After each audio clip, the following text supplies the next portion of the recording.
Yeah, Stamura, welcome. Yeah, my week was good, but today is paying for it a little bit. We had a company outing yesterday, and it was a lot of fun. but but yeah, I'm paying for that fun today, so it'll be interesting today to go through this since I had zero time to plan for anything. So I came home last night and I just went to sleep. So, but yeah, it was a good week. I hope you had a good one as well.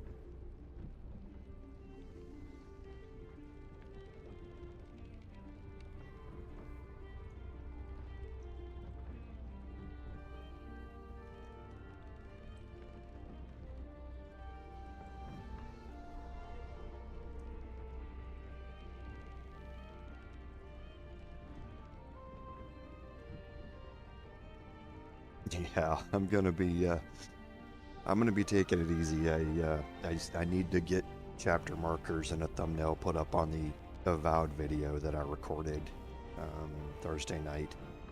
I've got to do that after we're done here. I'll obviously edit this video once it goes up as well. But yeah, after that's done, I'm going to do nothing but lay down on the couch, take some aspirin, drink some water, and kind of just take a nap off and on today.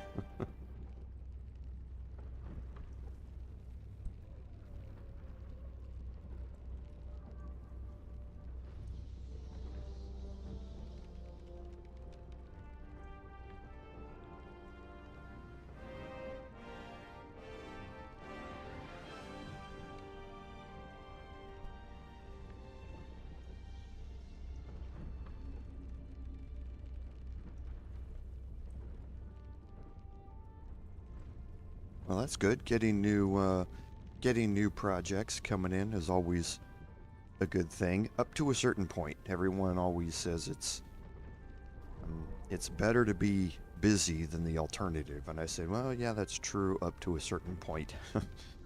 Once you get so busy that it's causing a lot of stress and quality control goes down and mistakes start getting made, then it's no good to be busy anymore. But yeah, I hope things work out. I'm glad to see that you're getting new things coming in.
Yeah, and that's unfortunately kind of how things work.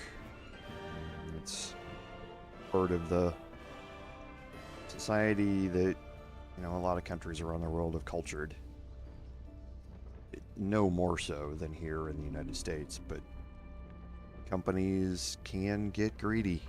They start looking at their profits and they really don't start caring about their employees. So that's why I've never wanted to work for a large company. My hope has always been that small companies take better care of their employees, and that's not always true either. Um, my company that I left after 22 years was 15 people or something like that, and I felt that they weren't looking to take care of their employees. So, but yeah, something I never really wanted to be at a big firm for.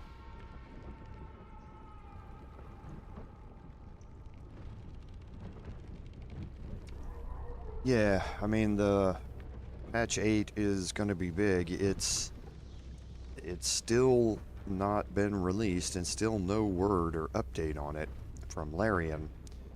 So it's interesting. At this point, there's starting to be a lot more talk and rumblings about whether or not this patch is going to see all of the things that Larian talked about in it. Just because it seems like there's been a big delay in releasing this.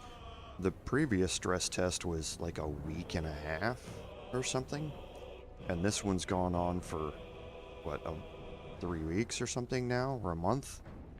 And then the stress test was delayed for another 2.5 weeks or something. So it's really strange. But like I say, I know Larian knows this. If you're looking at their forums, there's questions every day about what's the status on patch 8, why is it delayed so long.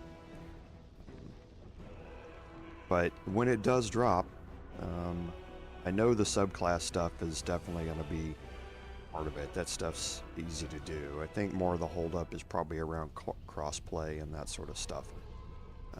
But we'll see what it turns out to be, and I'll be anxious to take a look at it when it gets here.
And that, I mean, that's true. That's how they've always been.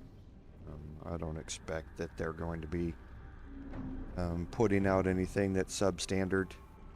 And I fully expect that this week, maybe on Thursday, we'll get an update on where it's at. I don't think the patch is probably going to release this week, but I think we're probably going to get a community update that talks about it more in depth.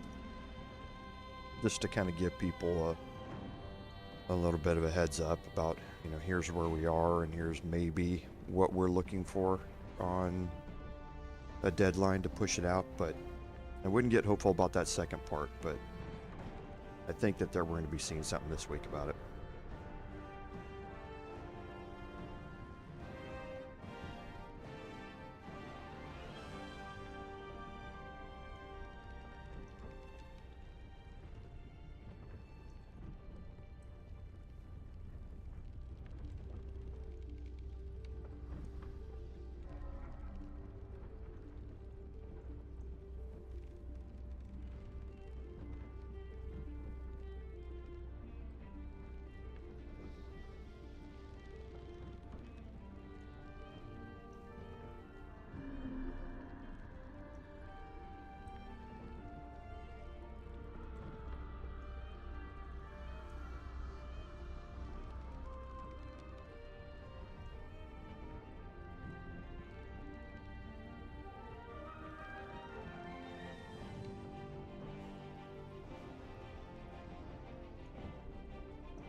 Hey Vital, welcome to the stream. Andy, good to see you again, and hello Zach, how are you? Thank you for being here for the stream, just for popping your head in at the very least. I do appreciate it. Thank you very much. Welcome.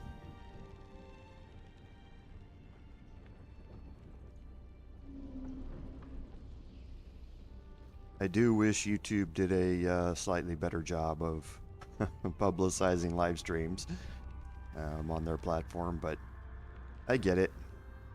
They know that they're not Twitch in that regard, but yes, we do have live streams here for 3 hours every Saturday. We also have a 3-hour live stream on Sunday, and I just added a live stream on Wednesday evenings in the US as well. Well, thank you very much for that. Like I say, I do appreciate that. Thank you very much.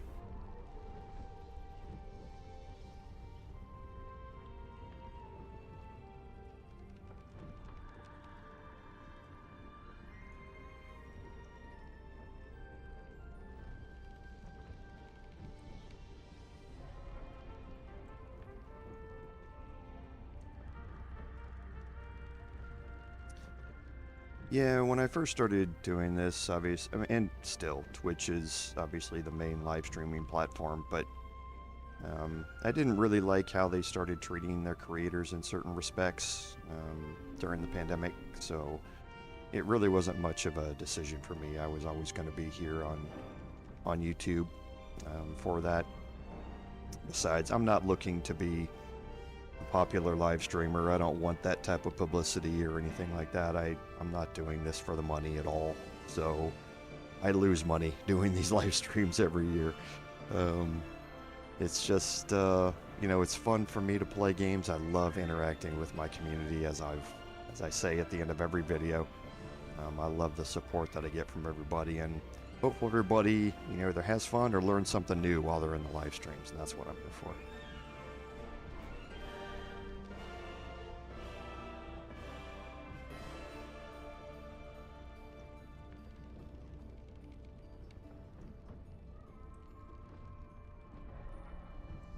Welcome, everyone, to today's live stream, episode number 47 of our Baldur's Gate 3 Honor Mode gameplay series. I'm Commander Jorval, and I want to thank you for coming along on our journey today.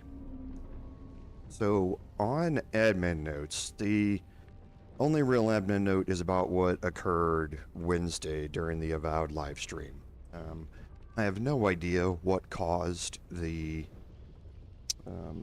video rendering during the live stream to go all wonky. I still can't narrow it down to anything. I did spend a couple hours uninstalling everything from NVIDIA off of my system and then reinstalling everything from scratch, and that seems to have fixed the problem. I did record a 3-hour video for the Avowed live stream. I'll be editing in chapter markers and a thumbnail on that as soon as we're done with this live stream. But hopefully, we'll cross our fingers, hopefully all of that has been sorted out, and we're now back to being able to do video live streams without any issues. So for those of you who were here on Wednesday evening for that live stream and it got cut short, again, I do apologize for that.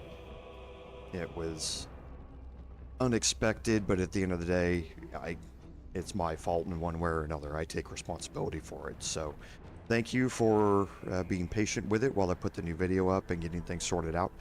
And we'll keep our fingers crossed that nothing happens today.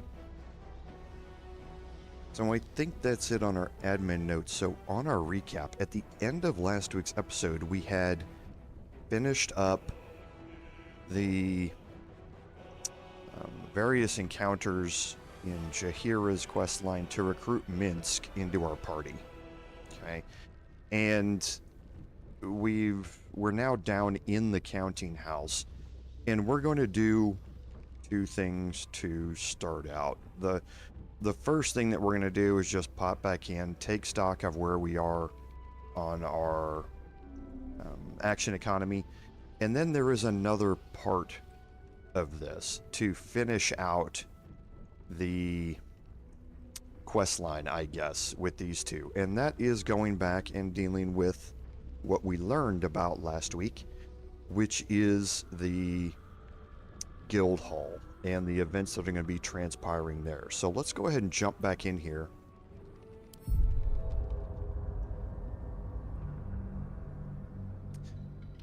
No, Zach, on the live streams, I'm not playing any mods on this one because I still have 3 achievements left to get in the game, and all 3 of them will proc for me at the end of this honor mode playthrough. So I didn't want to install mods and have those get disabled in some way. So for this playthrough, it'll be the last one without any mods. If we do end up doing another one after this, then more than likely I'm going to install mods, but not for right now. So here we are down in the counting house, and like I say, we had brought Minsk back down here to have a conversation with Raketh, and let's quickly take stock of our Everything is clear. action economy. What must be done. Okay, so it's not too bad. I can do better. I must. Okay, so we still have a Song of Rest here, which we can use. Better than nothing. Should get most of our health back. So let's go back to camp. We will bring Already back feeling in better. our normal party members here, and we're going to head to the Guildhall. Boo seems like a worthy addition to our group. His pet, Minsk, may prove useful also. A bit crowded, don't you think? Lead the way then. Okay, and then Moving we'll ahead. bring Karlak back in, and Karlak is going to be especially useful. Minsk just joined our team. This is the best day of my life. Oh, fangirling over Jaheira and Minsk is what Karlak is good at. I don't know what I was expecting. Something beyond real. My life would have been so different if I ended up working for her instead of Gortash. Looking after these kids. Making a difference. Maybe in the next life. Looks like your troops all trooped up. You'll need to send someone packing if you... Now we're And talking. yes, Zach, all of my characters last episode took the astral tadpole. We're getting to the point now, and you're going to see it today as well in this episode, how useful the fly ability is. And getting the fly ability on all of my characters for free by taking the astral tadpole is something I was definitely going to be focused on.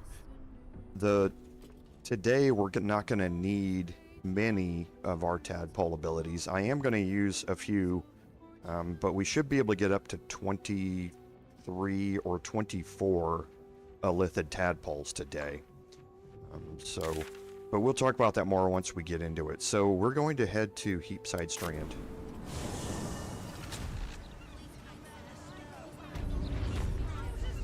And we're going to make our way back into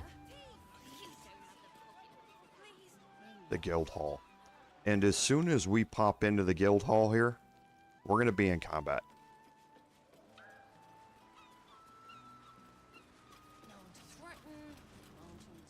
So I'm going to break my group here. I'm going to take my bard in here and we're going to start this off. You can see we've got a quest marker here for it. And this is something we're going to be doing today too.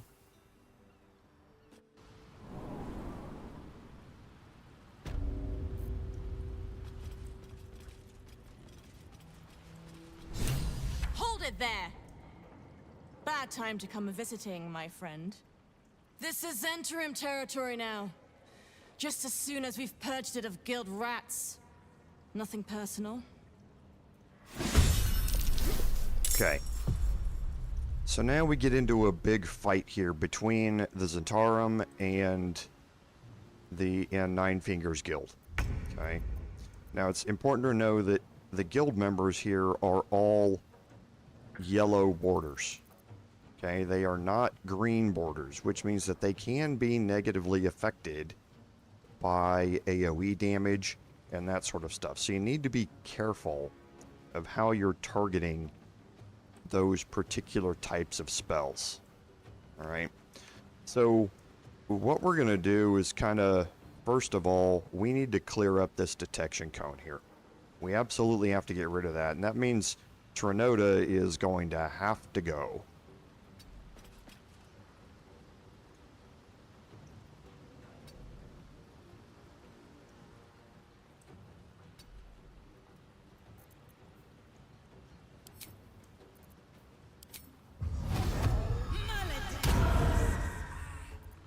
And we're going to do this with a slashing flourished melee. Not ranged. That's ranged, sorry. I don't think she's going to survive this, the attack itself, but if she does, the fall damage is going to kill her.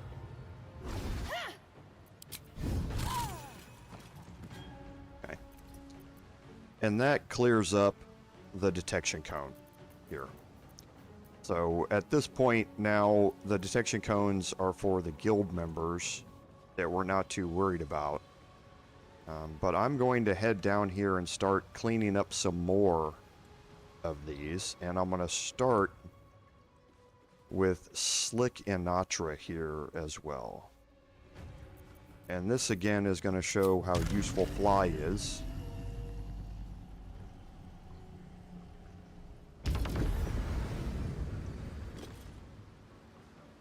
And let's see. Yes.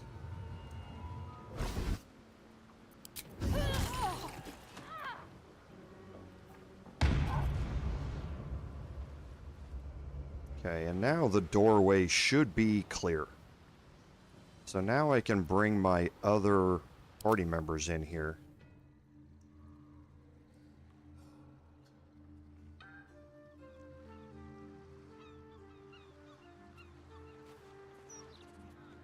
Like a wraith.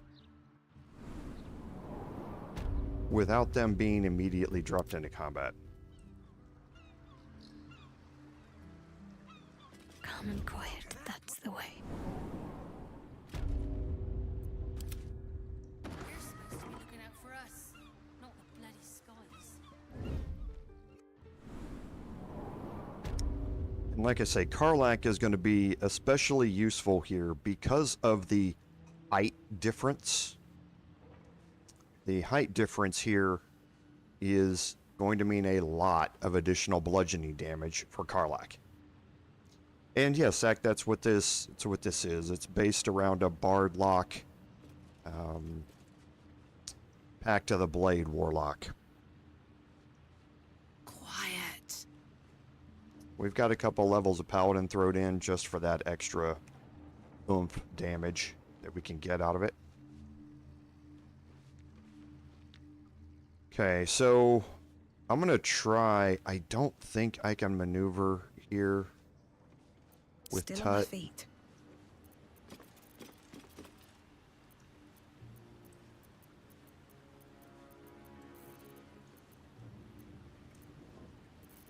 So I don't think he's gonna move during all of this. So I may bring Karlach love just to, back thanks. down here. I would love to be able to get attacks from up here, but I don't think I can see over this railing to throw stuff from here, and Tut is just unfortunately in the wrong spot. So I think what I'm going to do is move up here. This is probably going to drop me into combat. Okay. And Karlach's going to be next here after we get Nine Fingers Nothing important is ever brought easy. in, so that'll be fine. And I'm going to maneuver myself here so that I'm not getting pushed off of ledges.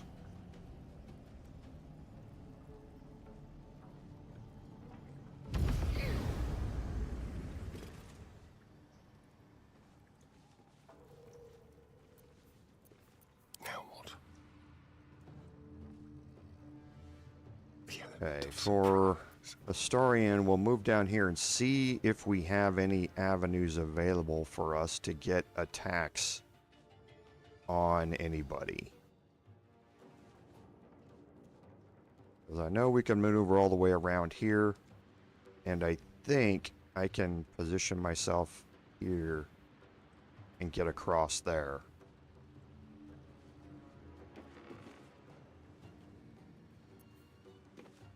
Oh, I did forget to do that. Andy, thank you for reminding me, though. Again, I love my community.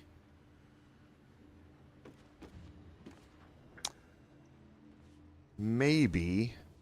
Vital, I don't know if I have any boxes. I don't carry boxes around with me normally, and I don't have any that look to be readily available. What I'm going to do as soon as her turn comes up, though, is I'm going to try it. I'm going to move up here and see if I can see down here or down, or at least down here with her. If I can't, I'll maneuver her back down to here.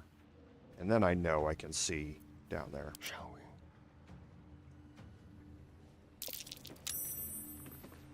I don't know why his hide was successful there. He shouldn't have even had a check.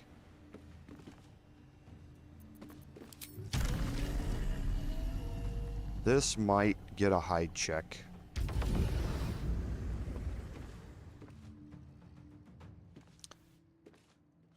Okay, now this one will definitely get a hide check. But I'm not too worried about it. Because this is going to have Lady Flux. This is her detection cone.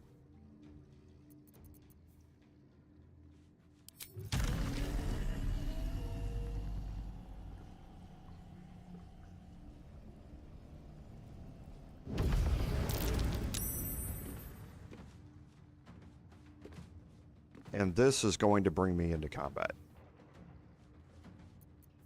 I'm going to start this with a bonus action punch. And this punch isn't going to land. Yes. Okay, it did. It was a critical miss. But yes, we are now brought into combat, but we're rolling really well on initiative. Nine Fingers Keen has some great initiative rolls. Okay, and then for Shadowheart, I'm hoping from here.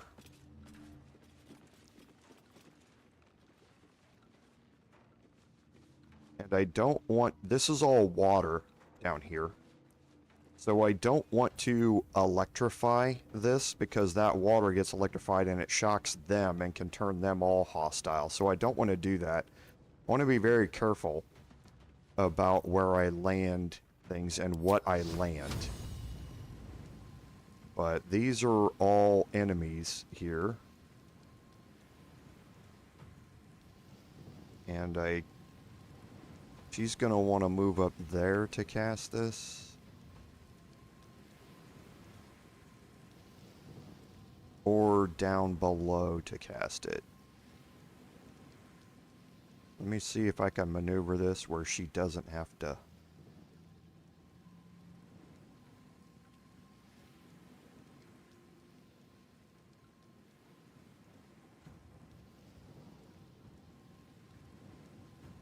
Tiny little mouse movements.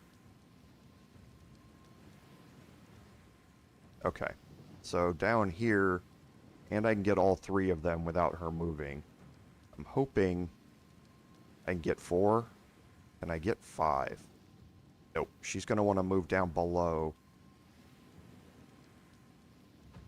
or up to get there.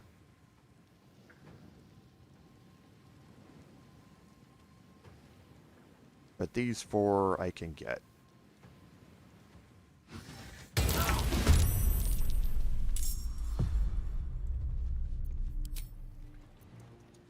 Okay, so we'll end our turn with our bard here.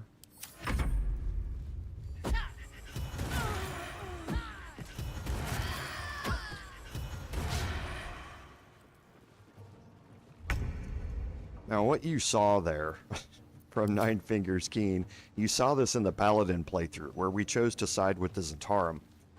The blade least expected is stupidly overpowered. She's able to do that 3 times in her turn, and it's basically an enraged throw that does sneak attack damage also, and it's a little crazy. It's a good thing she's on our side this time. So let's see if I can target anything from up here or not. Okay, so now he moved. So now I should be able to target everyone down there. And I don't want to throw... Well, Nyrona does thunder damage, which should be okay. Yes, and I can hit them all down here.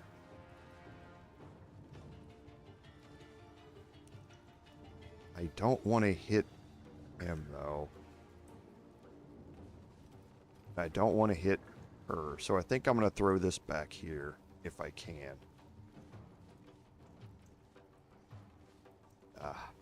Path is interrupted. It's just barely, you can see it hitting right here. Oh, there we go. Got it.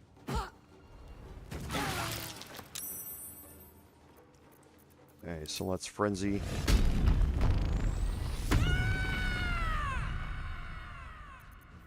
We'll do an enrage throw.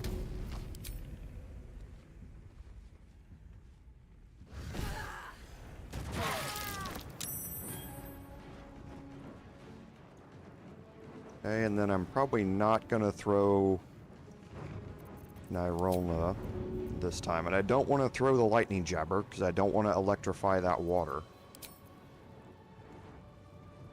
29, 55. Let's see how much bonus damage we get from this height.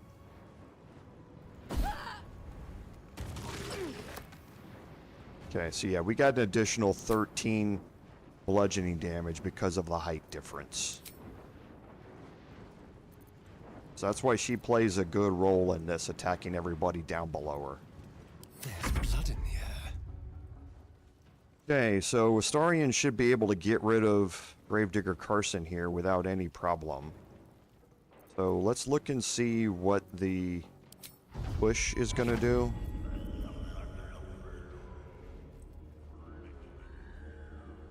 Okay, so that would knock them all the way down there. So let's prime him up a little bit. I don't need to key resonate this punch.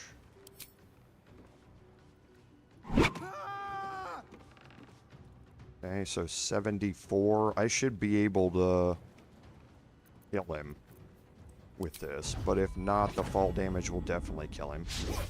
Oh, okay, because of the crit miss. And he saved. Okay, so now I've got... Oh, wow. That's my third nat 1 since we started this. My third nat 1. Can't afford to let up.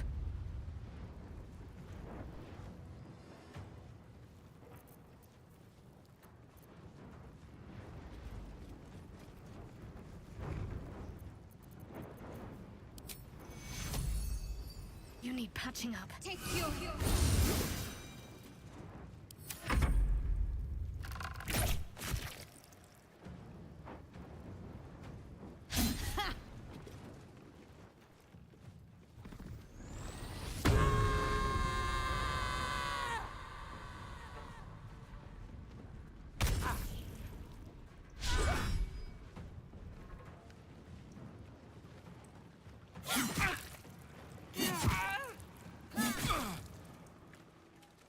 Yeah, where's halfling luck when I need it? I completely agree, Vital.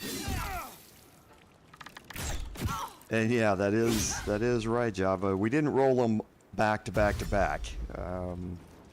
But yeah, still 3 nat 1s in that very short amount of time it's an uncanny amount of rolls there.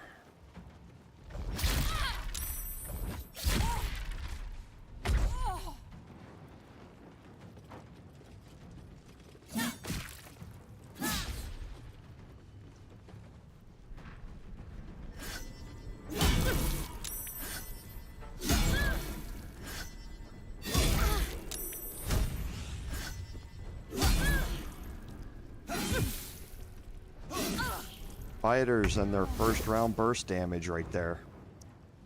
That's what you saw. Okay, so let's get rid of fish bait here. We'll reapply Hex. Okay, we will drop a level 2. Yeah, because we're using our Warlock spell slots now. Okay, and then I don't think he's going to survive the next one, but we will again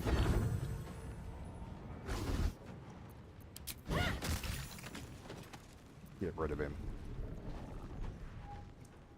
Okay, so hopefully Astarion will be able to get rid of the 3 hit points here. So let's see.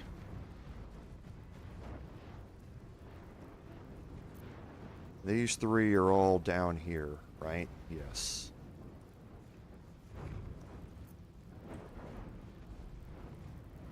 I think I'm just going to maneuver myself over here. And again, see how useful Fly is? It's an extraordinarily useful ability on the battlefield.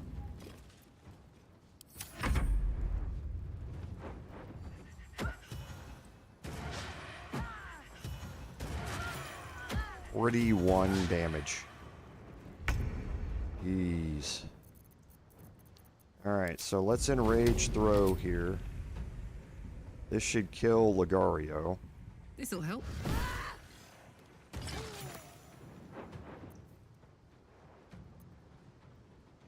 And then we can enrage throw here. Should kill there. Now we have 2 more throws.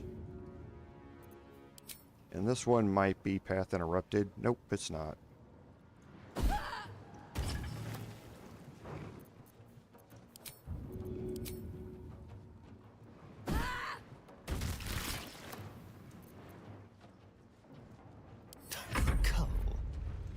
Okay, so let's see if we can get Astarion to get a kill here.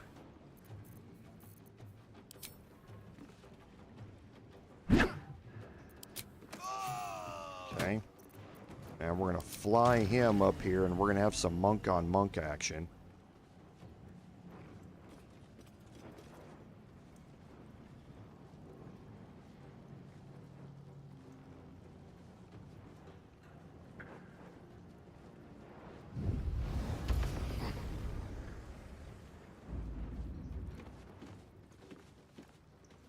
And we shouldn't have any problem killing Phase.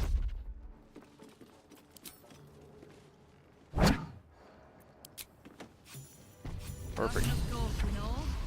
Back to work. There's a mess needs cleaning up here. Come on now, guys. 9 fingers yourself got a very Okay, so now we will talk to 9 Fingers, who's gone back to her desk like nothing untoward has happened. I have something to ask. Suppose I should have seen that coming. Zentarim aren't known for their loyalty, but I thought the bastards would keep to their contract at least. I'm too nice for my own good, I suppose. But I was in a pit, and you helped pull me out. For that, I'm grateful. You'll have what guild blades I can give when the time to take the absolute comes. So, just tell me what you need to get us there.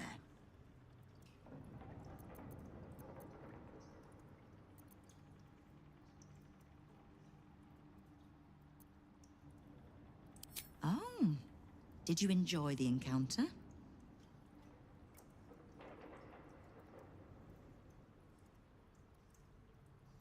A charitable donation to the good protectors of Rivington. Was that the tune that played you? The rats usually keep a lid on their nastier notions, but with the Stone Lord business distracting me, some are starting to test the leash. All the more reason to be rid of the cult quickly, so I can remind my crews it's not a leash round their necks if they cross me. It's a noose. Knowing what I know usually comes at a cost.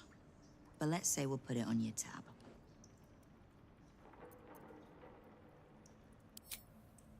Simple enough. After Jaheira warned me and then disappeared, I went nosing into the cult for myself. I could bore you with the details. How I found evidence of Gortash's projects, traced him to Orin the Red, and made a safe bet there was some dried-out old necromancer to round out the three. Because it's always the dead, bloody three. Has been half-gods who can't help but make their irrelevance everyone else's problem.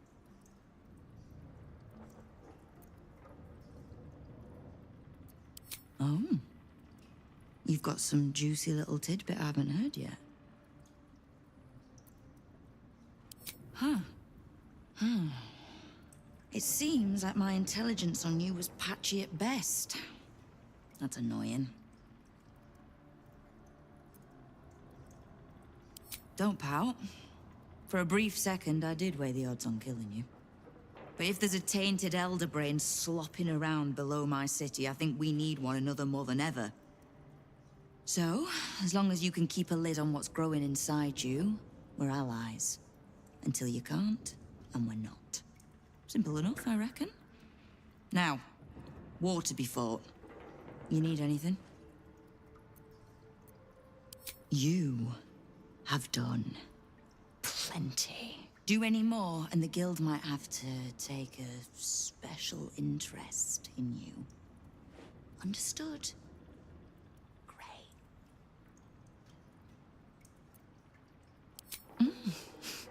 You have. But don't be so quick to bat away a helping hand. You find few enough of them in this city. The Flaming Fist can be bought. The Harpers are scattered, and the Parliament of Peers, well, they're just generally too inbred to be useful. The Absolute's at our gate, and the Guild are the only ones truly standing against it.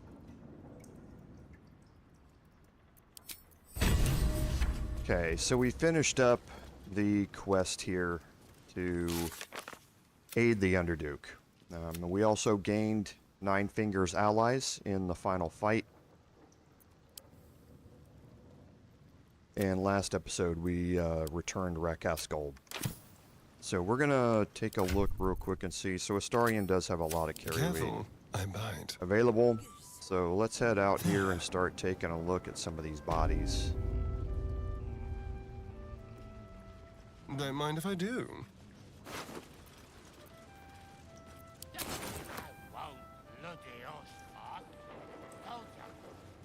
Okay, so we'll start just wandering around here, picking these things up real quick.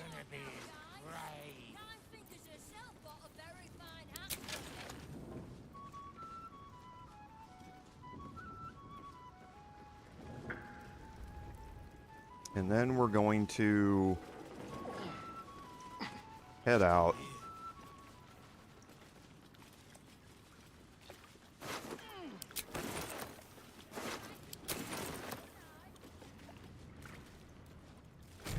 All these daggers that got thrown around are the result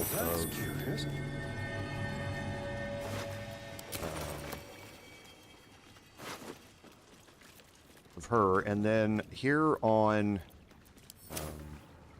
Slickanatra is the Caravan Strongbox. Okay, now we should know what that is, because these are the same Zentarum who were connected to the ones way back in Act 1.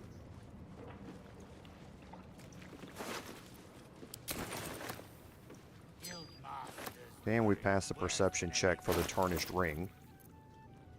Tarnished Ring doesn't do anything for us here yet. We will see what it's for.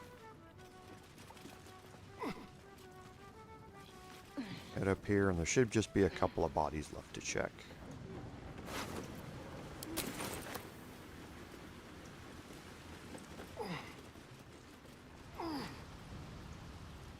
And actually, that was it. Yes. Okay, so the Caravan Strongbox.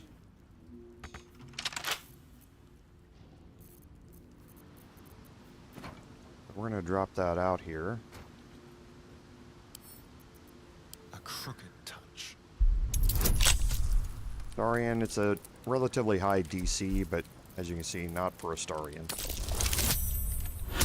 Oh, and now I roll a nat 20 after all the nat 1s. Thank you.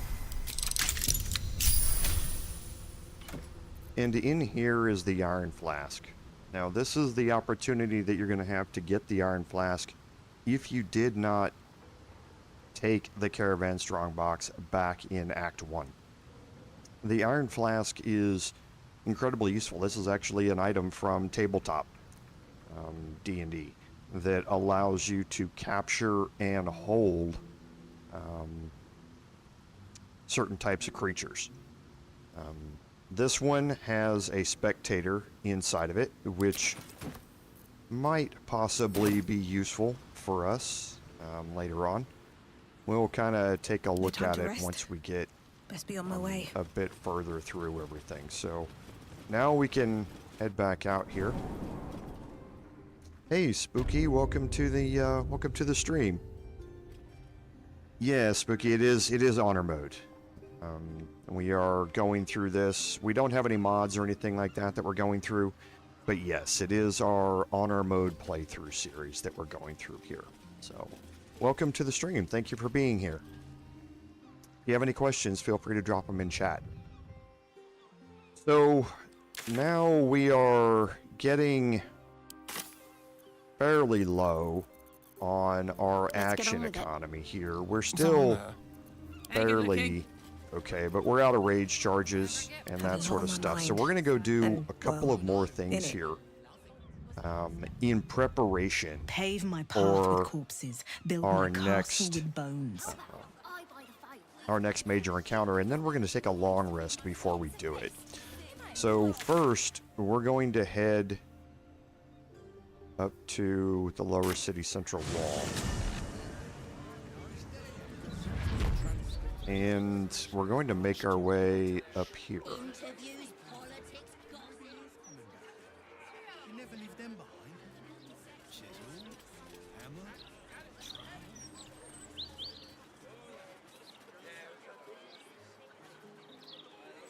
Okay, and I'm going to try and time this so that we don't get any civilians killed. Oh, it already blew up. That's right. It blew up 3 episodes ago. So let's go talk to Araj over here. Seems like a good moment to talk. Oh, my silk. What are the chances? It's you. Forgive the mess. Your blood is far more volatile than I'd anticipated. It's a breakthrough in the sanguine arts, the likes of which the world has never seen. The Grand Matriarch will have no choice but to restore House Ablodra after I present her with my research. But listen to me, rabbiting on about myself when I have you, the prize bleeder, on my very doorstep. If you'd come inside, we could discuss something far more exciting than drow politics.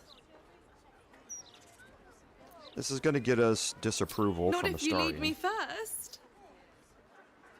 And yes, Spooky, that's exactly why I don't have any mods. I explained this a little bit ago when I was answering this question to somebody else, is because I'm playing without any mods here simply because I don't want to... That's curious. I don't want to have any trouble with achievements. I have 3 achievements left here that are all going to proc at the end of this, and I don't want to have any problems with that, so... Ah, a cozy little spot, isn't it? These 4 walls have witnessed greater alchemical triumphs than the keep of Erngarth Durand. And now that you're here, the crown jewel of my research is soon to be faceted. All you have to do is drink Formula Gruner. Well, yes, Formulae Arcu through Fruag were spectacular failures. But Gruner is different. Believe me.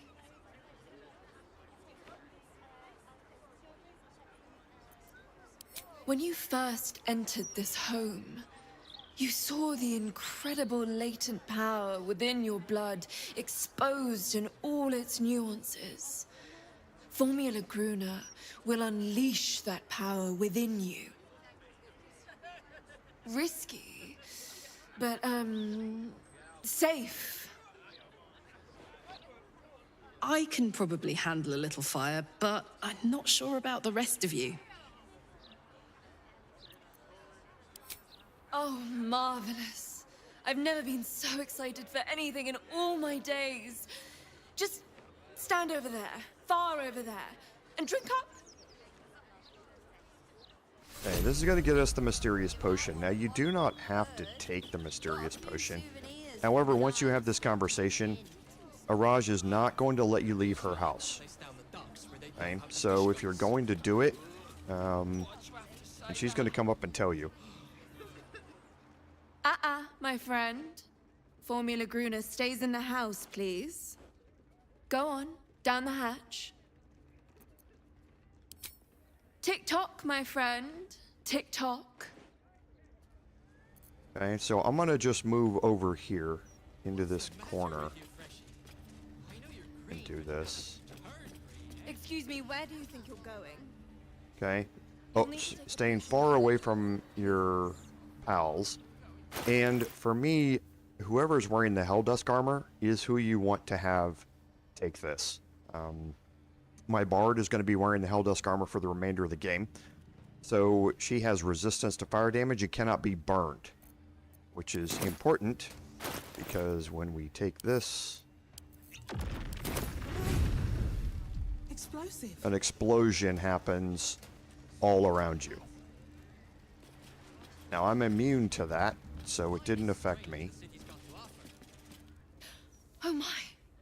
My heavens, you lived! This is incredible! I'm seeing stars!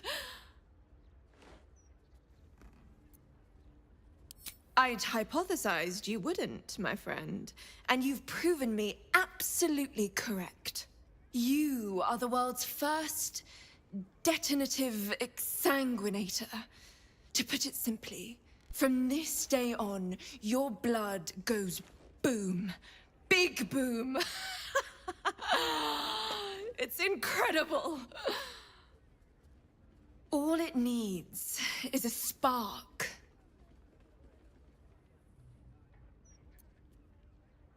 I assure you, the pleasure is entirely mine. This research will skyrocket House of Blodra back to the forefront of Drow scientific thought. Indeed, it could protect my line for generations. Now, let me offer you a little treat. In exchange for the teensiest vial of your marvelous blood, I'll give you something that'll really throw your enemies for a loop. I'll only ask a nominal fee in exchange.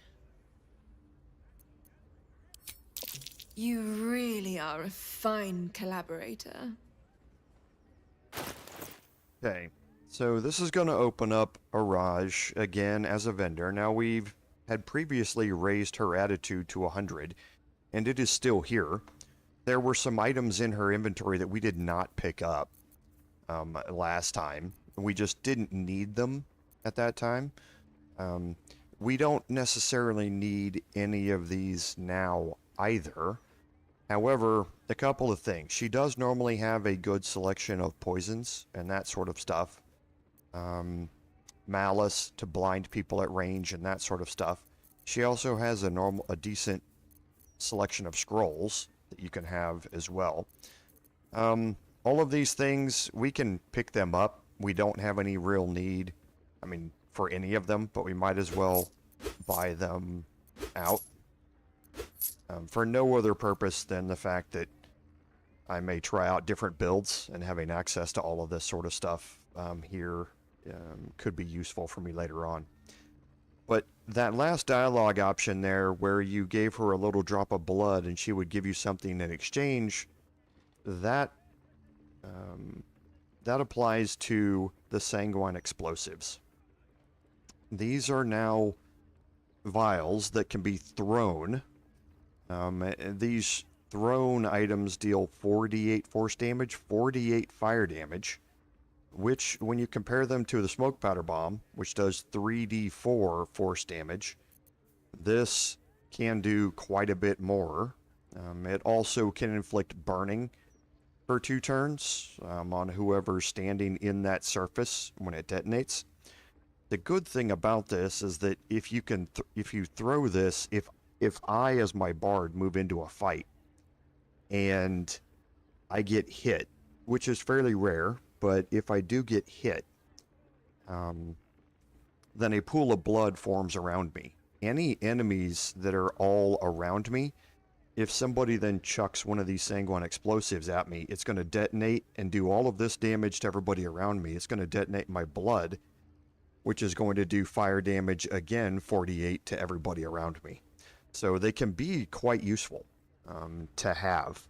They don't take up a lot of carry weight, but they do take up carry weight. Now, as just with any other vendor here, with her, you can replenish these. They are always going to come back. So I'm going to buy up both of these just so I have them and can experiment with them. While I'm here, I'm also going to take the opportunity to clear out my inventory. So let's go through this and just drop off a bunch of all of this stuff. She's got 5,000 gold for me to work with, so I can get rid of a lot of stuff.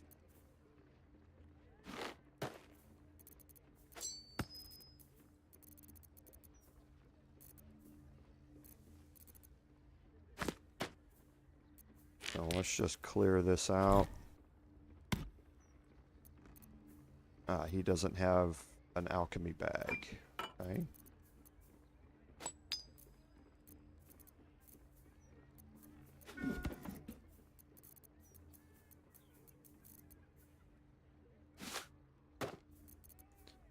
We shouldn't need any more of these tools, so I'll drop those off.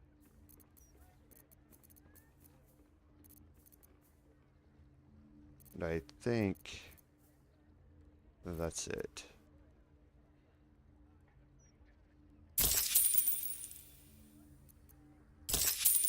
Okay.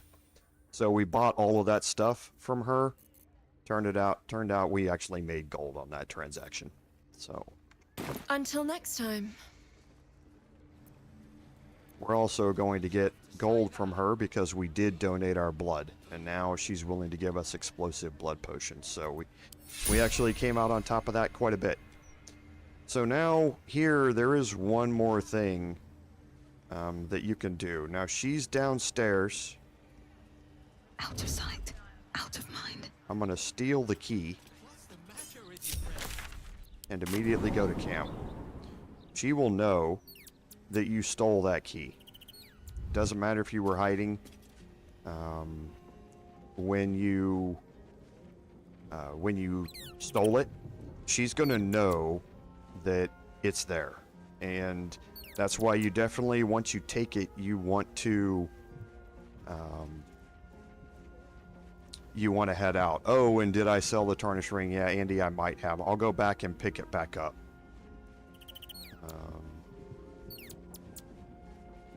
I'll go pick it back up because yeah, I probably did sell it.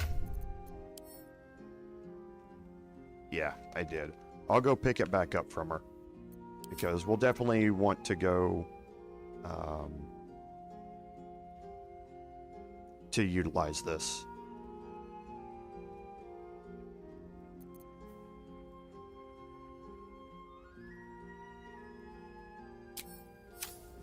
Okay, so by now it should have calmed down. I'm going to head back to the lower city central wall just in case. It hasn't, and I'll check out as I walk in here. These boots have seen everything. And while we're here, well, we're gonna take a long rest anyway, so I'm not gonna shapeshift Karlak. Turns up for work. Tamrin ain't a good mate.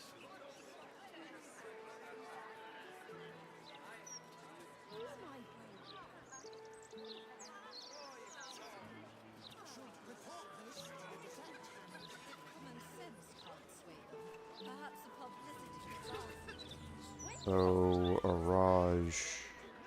Okay.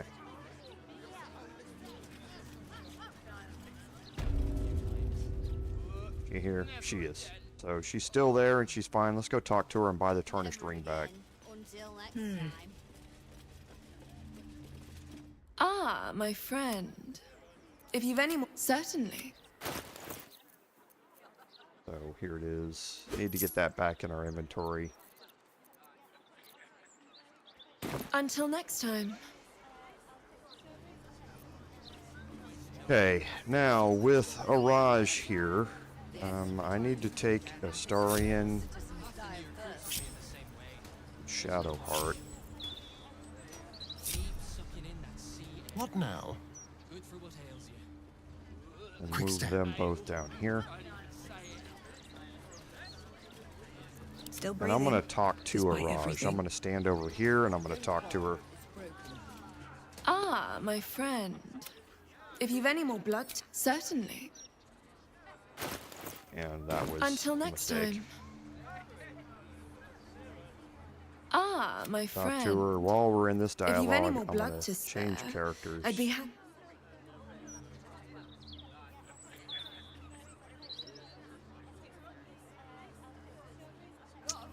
Yeah, I wish Shadowheart wasn't involved in this conversation. No time to dally.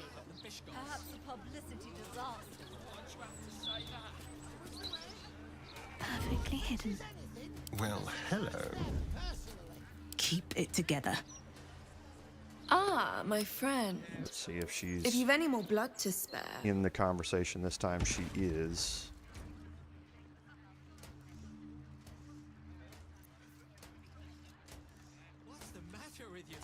Again, prefer not to have her in that conversation. Let me see if I can maneuver her somewhere Walk in far death. enough away. Whoops. Not you. What's the story?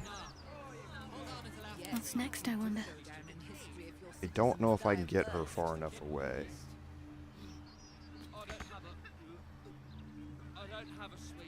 Maybe over here. Hello, you. Yeah, if I put them both in a group, it's not going to work. So, There is work see if I to do do. this separately.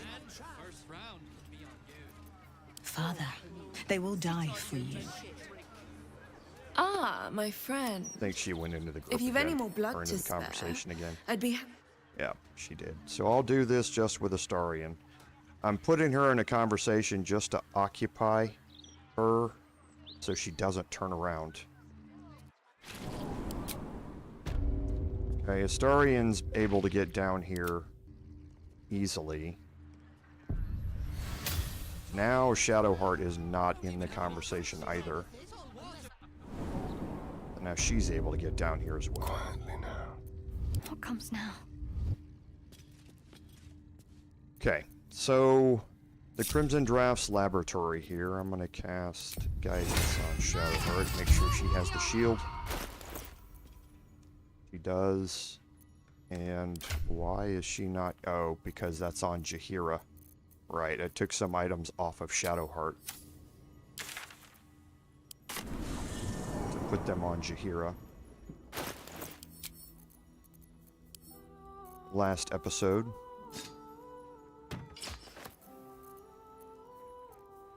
Okay, none of this. However...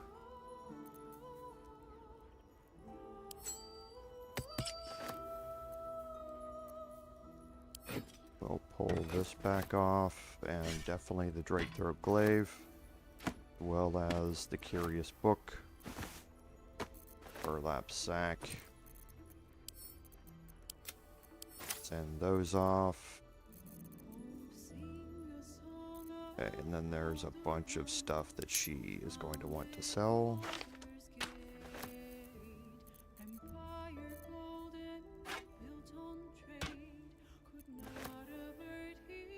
Okay. And I think that's it. Okay, now she's going to be heavily encumbered here, so I'm going to move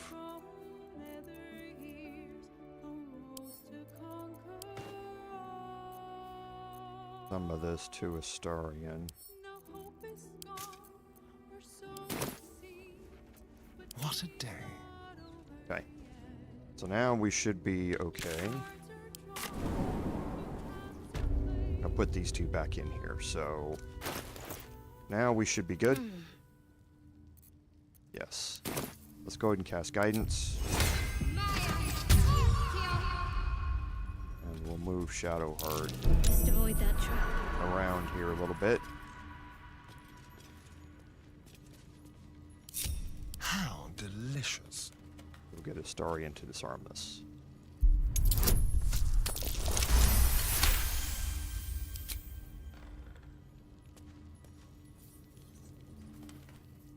Okay, now in here, Can't afford to stay idle. if you No don't time to disarm waste. that tripwire, there are two vents in here. These vents are going to let out a purple worm toxin pool on the ground, which can seriously poison you when you come in here. So it's best to find it and disarm that tripwire before you come in here.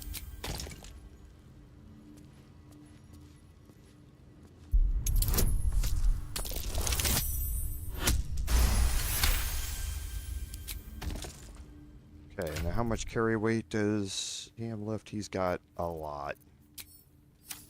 So in here is a bunch of crafting ingredients. It's mine now. Some of them are not going to be labeled either.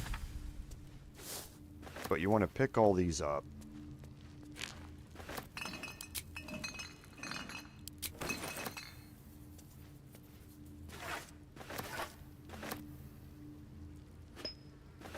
There's also a bunch of body parts. You don't have to pick these up, but again, honor mode, you can sell all of these things. Body parts weigh a lot.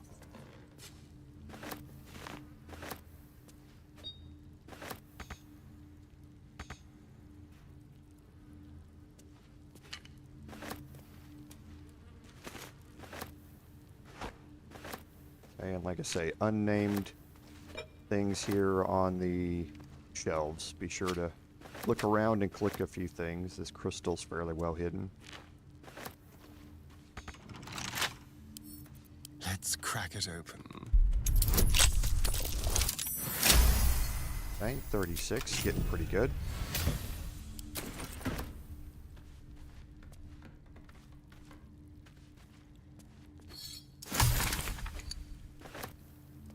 And on the table is another Mind Flayer Parasite specimen. So now we're up to 22.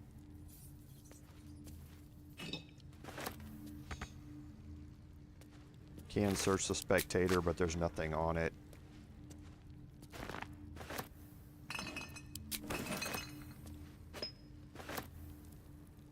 And you can read a book, Breakthrough at Last, where she's talking about finally finding the recipe for the explosive blood. Let's go.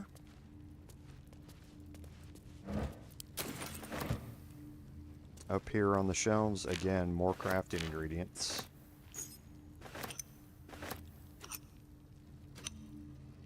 And some more trash that we can sell.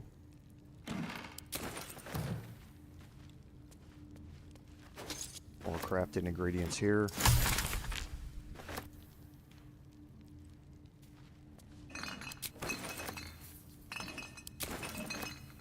And more here. So a very valuable place to come down to pick up new crafted ingredients. So don't skip the basement, especially with what we're going to be doing next episode, which is bringing out our our new hireling, who's going to craft up all of these things into potions for us.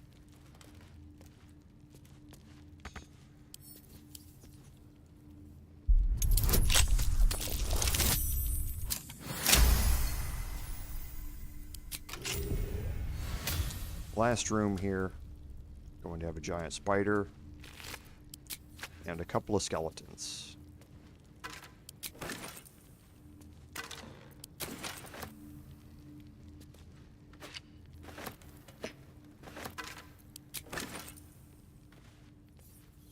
Okay. Now with these two, I'm going to send them to the lower city central wall.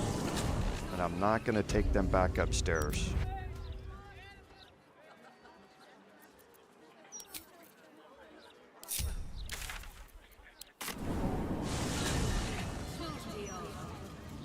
Hey, Araj she's a little tricky when it comes to whether she knows that somebody's been in her basement or not.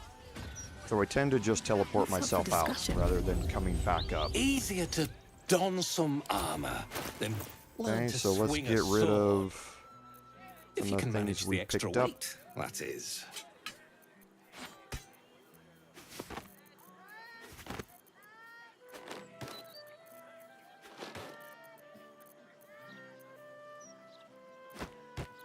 Okay, all of these crafting ingredients.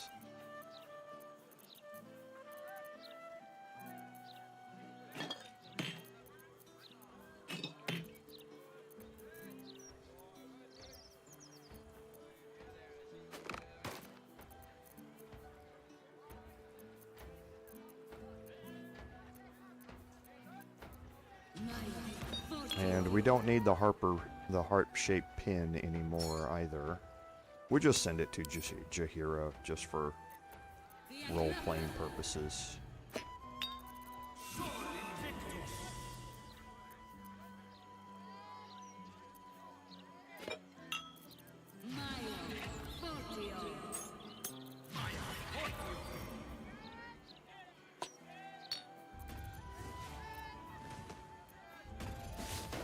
Okay, so just about done cleaning this out.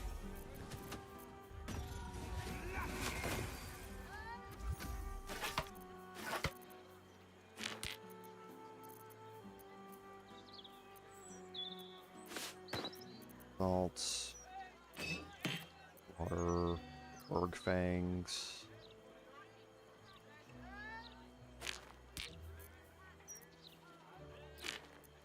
Bear claw we don't need. Okay, and then last is these items here.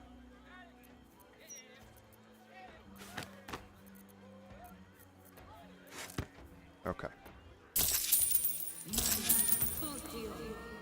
City's got a danger. Okay, so now we're going to go start off a quest line here. Once we started it off and we've gotten a bit through it, then we are going to take our long rest. But we can utilize the last bit of our action economy here at the start. And that's going to start off down here at old Garlow's house.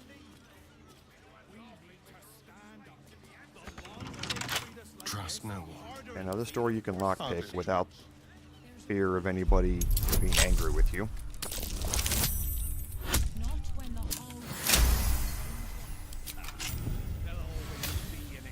And we're definitely going in with our bard here, because we're going to have a conversation in here, and that conversation is going to need a persuasion check.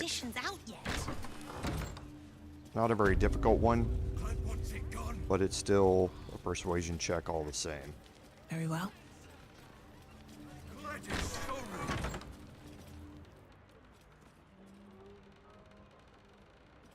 An intruder.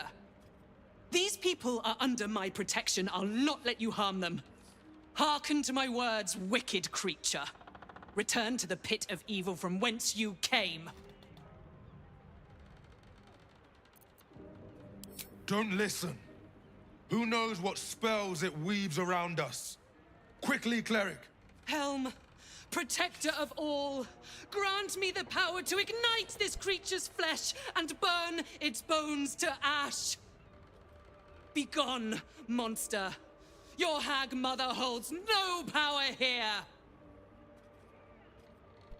And here's the persuasion. There's also an intimidation check, but we're better at persuasion.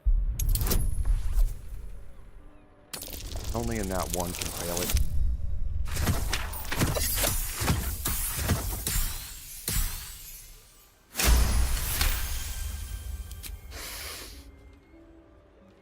Wait!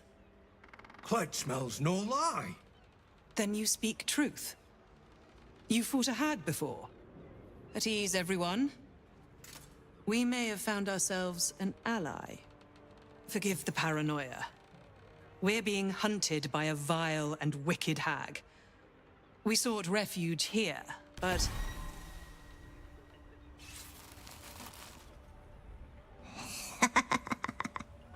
There! The doll! The doll!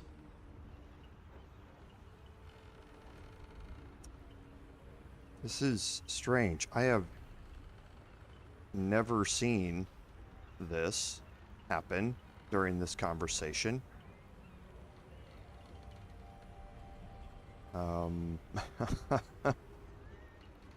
Strange. I'm wondering what triggered this to happen here. Hag trickery. Don't let it... Blast it all. We need to find it before it hexes us. Spread out. Tear the house apart if you have to.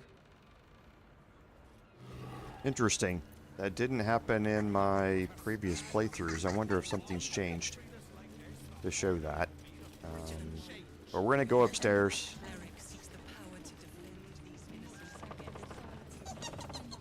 And Mayrina died. That's what's different. Is Mayrina is dead in this playthrough. Due to what happened during the hag fight, where we were intending to knock her out, or intending to get the hag's hair, so we never stopped the fire burning on Mayrina's prison, and that we killed the hag accidentally, well, intentionally, not really thinking about it, and then that fire kept burning the cage and she dropped into the pit and died. So that's what's different here, is that normally Mayrina's up here in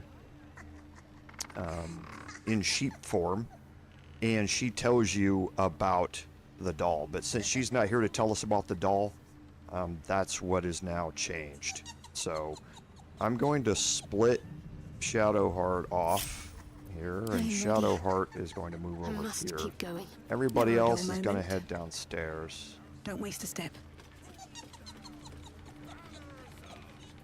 And are going to kind of hang out down here around Jatlow. I'm ready. Whatever it takes. Okay, now you can see that the voodoo doll has the bad omen trait. That is a curse, you can see. So we're going to have Shadowheart remove curse. I can tend to this. You removed my hex. That's annoying. I wanted to play a little longer.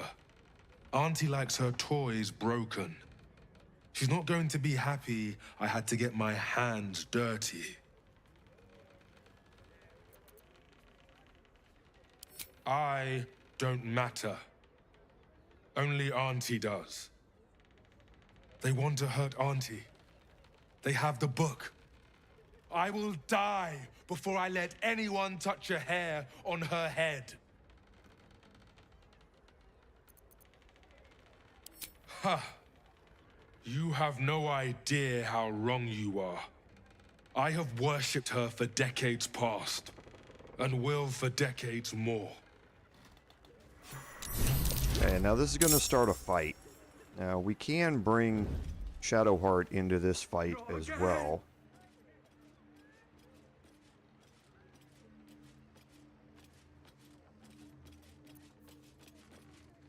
as long as you put her in hiding. What now? So now down here is Jatlow, and Jatlow has now let his disguise go. He is a red cap, so he has bloodlust, so he can attack 3 times, and he's going to get 3d6 hit points back if he lands a killing blow, and he hits really hard. So the way to counter that is with Merry Revelry. This red cap's bloodlust is subdued when there are traces of alcohol in a target's blood, which means they will primarily target creatures who are sober. So before you go into this, if you want to minimize your damage that you take, you can have everybody drink some alcohol before they go into it, and he won't target any of you. So he's also got Ethel's Twisted Blessing. You can see he's got 20 strength and 20 constitution. And his attacks deal an additional 1d12 slashing damage. So he really, really hurts.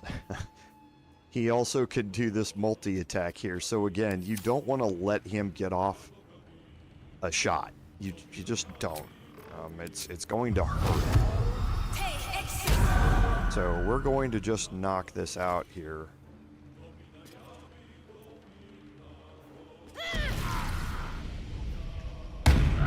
Since I'm going to take a long rest anyway.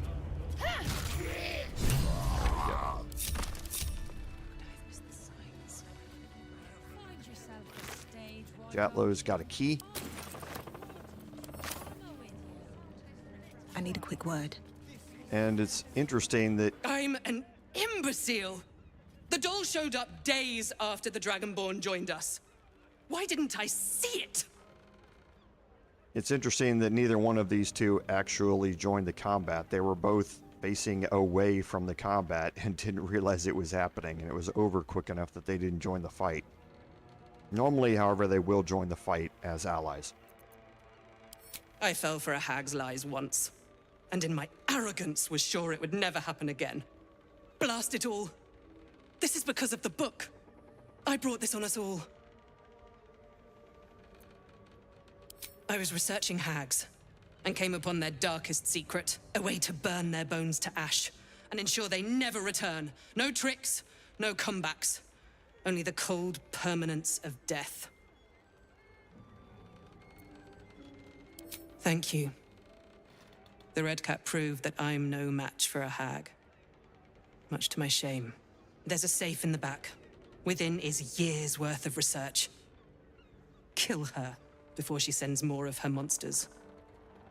I beg of you. Okay, and for this you're going to get the Staff of Interruption. And the Staff of Interruption is just a +2 staff. The psychic damage on this is coming from me. But it does come with a level 5 counterspell, which is actually really good. And it's one free usage of it. It does have to be equipped for that to be used, but it can be quite useful, especially if you're dual wielding something like Marco Hishgear or something like that with a wizard. Keeping this in your offhand and having a level 5 counterspell available to you without using a spell slot is quite nice. Okay, now they said there was a safe in the back. That safe is right here. And here you have some items. We're going to pull these out and read through them. And then the tear-stained journal is what you want. Detailed instructions follow on how to make what the author calls the Hag's Bane. It's going to give you a recipe. Now if we go to alchemy, this is under grenades. So Hag's Bane needs any essence. So we'll just craft up, we have 24, 37 swarming toadstools. So we'll craft an essence of swarming toadstool. We'll go back up to grenades, and now we can craft this. Okay, now Hag's Bane is going to be used to force a hag that has consumed a child to disgorge it instantly. This is going to play into Zora's questline, where we're trying to rescue her daughter. And we'll find out a little bit more about this later on. Keep a blade close. Hag would go to such lengths to find us. So there are some things we can search in here. Yes, let's.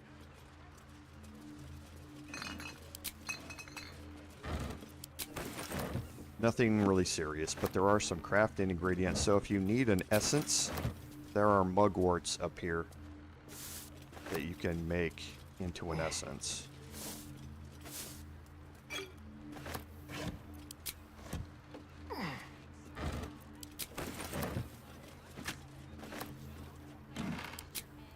All of these items on the cupboard you can take. Keep us from the hag's gaze, vigilant. They're just a little bit hard to click on sometimes. More camp supplies. Not that we need any. At this point, any camp supplies that we pick up are going to be used to sell stuff for gold. But I don't think we're going to need any more gold at this point. So I think we're pretty good, but that's not going to stop me from searching things. You know me. If you've been with me for this long, you know how these things work.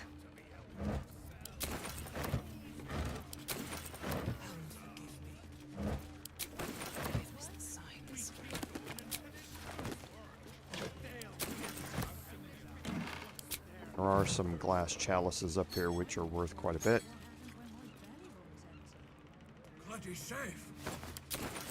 And then last we have a wooden hatch here. What's this? Before you go down there, Faith protects me. I'm gonna have Shadowheart cast guidance on herself. I'm gonna have her go down first. Okay, so she passed one perception check and failed another one.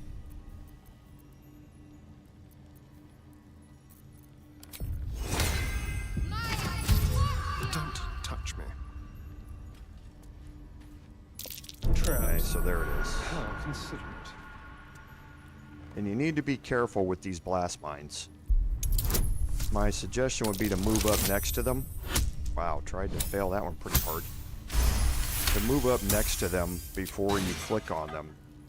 Because Astarian, There are traps about. you want him to just turn like that and interact with it.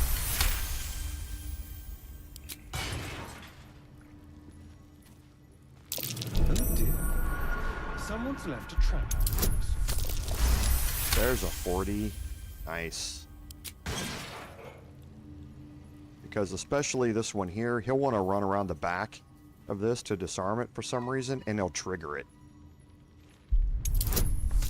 Again, pathing in this game.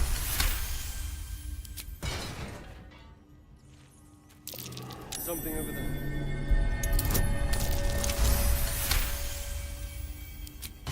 Okay. And you see that we did trigger a perception check to highlight this pressure plate. If we drop something on it, it'll open this back area. Traps. How considerate.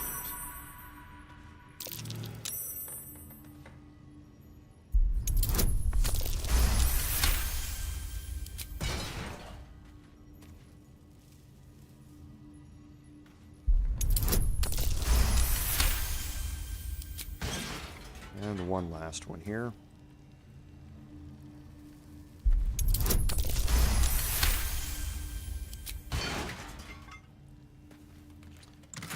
And the opulent chest has the basement backroom key in it.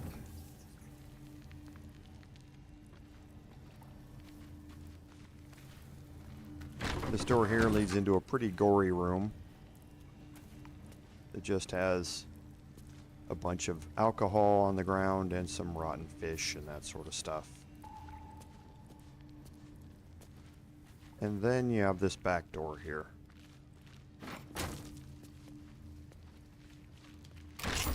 That's going to unlock using the key.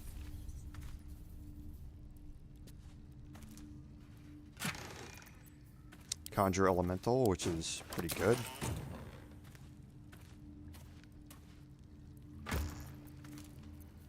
Okay, so another crawler mucus to be able to paralyze people at range. It's always nice to have. Then there are various other things that we can search in here, and there is a little bit of lore about Garlow and this home and what he's planning to do with it and all that sort of stuff. But for the rest, the most part, it's just stuff you can pick up and sell. Okay. Now we'll Where am I? bring everybody What's back going on? together and we can head back up. Now, if we look at our quest journal here, we need to avenge the hag survivors. It's not help the hag survivors if Mayrina was still alive. Since she's not, we're going to avenge them. So we need to search for the hag. And this is going to go hand in hand with the save van request. So we need to go over to the Blushing Mermaid. Okay, the Blushing Mermaid is right over here.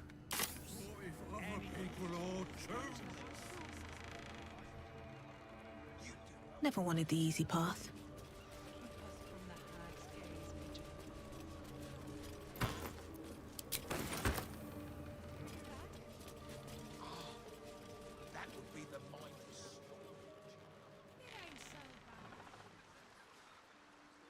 So we'll make our way over there real quick. We're going to have a conversation, and then we are going to, or a couple of conversations, and then we're going to take a long rest. Because we definitely do not want to go into this short of action economy. If everything works out alright, our action economy isn't going to matter hardly at all. But if it doesn't work out, we're going to need every single bit of it. Okay, so this is a Blushing Mermaid. Now, the Blushing Mermaid is actually really famous in the Baldur's Gate games. And some aspects of it are true to former versions of it. Some of it isn't, but the Bosun Gannet portion of it is. So we'll talk to him real quick. No pissing or shitting. If you break it, you pay for it. Any fighting and Captain Grizzly will shank you. Got it?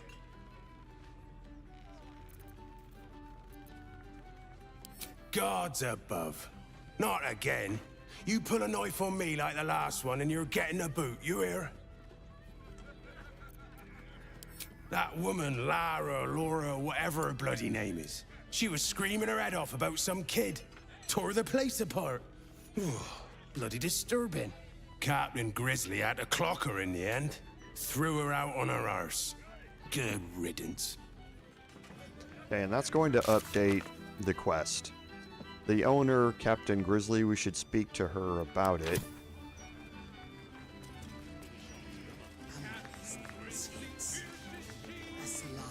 And you see a bunch of patrons up here. Okay, a bunch of tipplesome patrons, ones who are getting a little drunk. Okay, that sort of stuff. All the tipplesome patrons are armed, by the way. There are also some regular patrons up here, but yeah, just keep that little detail in mind. All the tipplesome patrons seem to be armed. So we'll go up here and we'll talk to Captain Grizzly.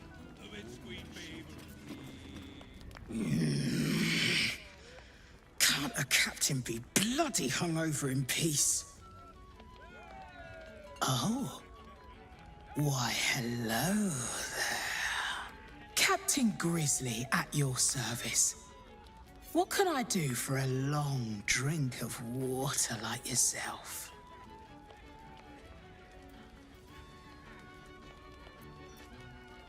Oh, not this claptrap again. Listen, Lora was here, all right? Knocking back pints like there's no tomorrow. But she was alone. I saw head nor ass of this so-called kid, and when we tried to kick her out, she pulled a knife on my front man. Bet she didn't tell you that bit, huh? And you need to be very careful with this conversation. There are two ways that this conversation is going to turn out. One of them is kind of peacefully or unresolved. The other one is with a fight. And that fight, even if the fight wasn't difficult, which it really isn't, but it could be, easier. If you're trying to keep all the patrons alive here, that fight can be very difficult. So, the other difficult thing about it is that the aftermath of that fight, Captain Grizzly here will teleport out. And it will make what we're going to do in the second half of this much more difficult. So you want to not break Captain Grizzly's disguise here. And to do that, you need to follow along the dialogue that we're going to do. That's because she's taking you for a ride. And not the fun kind. Look, I know Lora from my pirating days. She ran with Bart Blackdagger's crew. Heard they tossed her overboard when she gutted the bosun over a game of cards. Now, I'd no beef with her before this. All are welcoming the maid. But threatening my staff, claiming we took her kid, she's bonkers. Dangerous. Next time she pulls a knife on me and mine, someone might die. Something has to be done. Okay, and here we're going to have some more options here, but let's delve a little deeper into this. There's one way and one way only to shut someone up. She's dangerous. And I couldn't call myself a captain if I stood by and did nothing. I hate that it's come to this, but I'll pay a hoard of gold to whoever scuppers her. Permanently. Okay, now you do not want to do that. But you also do not want to tell Captain Grizzly that. If you say that's insane or absolutely not, this is going to turn into a fight. If you say, I'll do it, it's going to lead you down a road where you definitely do not want to go. You want to keep Lora alive. So your dialogue choice here is to tell her, I need to think about it. Well, don't take too long, or someone else might get there before you. Okay, and that's going to end the conversation, and Captain Grizzly's going to stay here. That's the best that you can hope for at this time. Alright, so now we're just going to head back here. And if we check up on the quest... Okay, so the captain asked us to kill Lora before she hurts anyone else. We said we'd think about it. We're not really going to think about it. And since we know where to go, we're going to take our long rest here.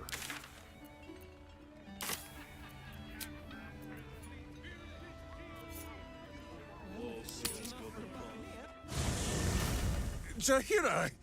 Boo is trying his best to explain, but I still do not understand your anger.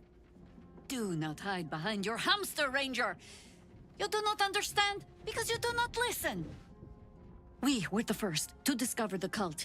And if you had only waited, we might have marshaled our numbers and... Good does not tax for this smacking. Minsk and Boo greet cheek with hand. This mess falls on our heads, Minsk. The city under siege, its people poisoned by the cult. It all might have been avoided if you had just put your feelings aside and listened. Okay, so we have some different options here. We're going to go with persuasion.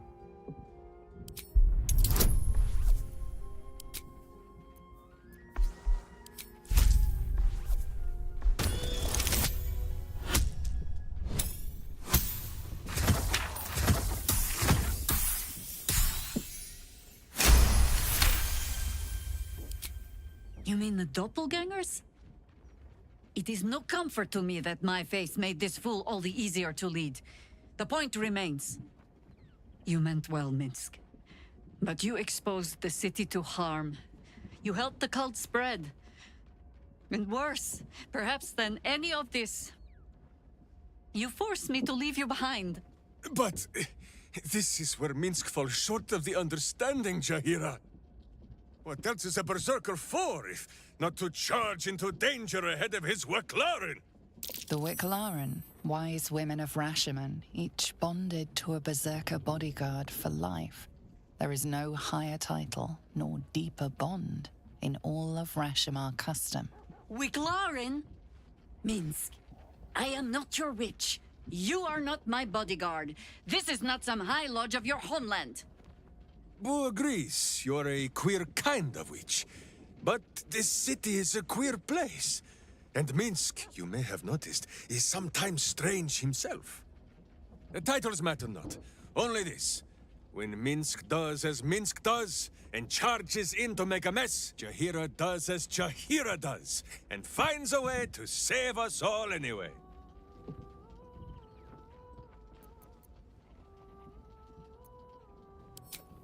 Oh, I fight alongside fools. You hear that, Boo? We fight alongside a WotC again. I am your friend, Ranger. I am not your witch. There will be no ointments or healing balms. Not even for Boo? A quite funny but also serious conversation at the same time with Jaheira and Minsk.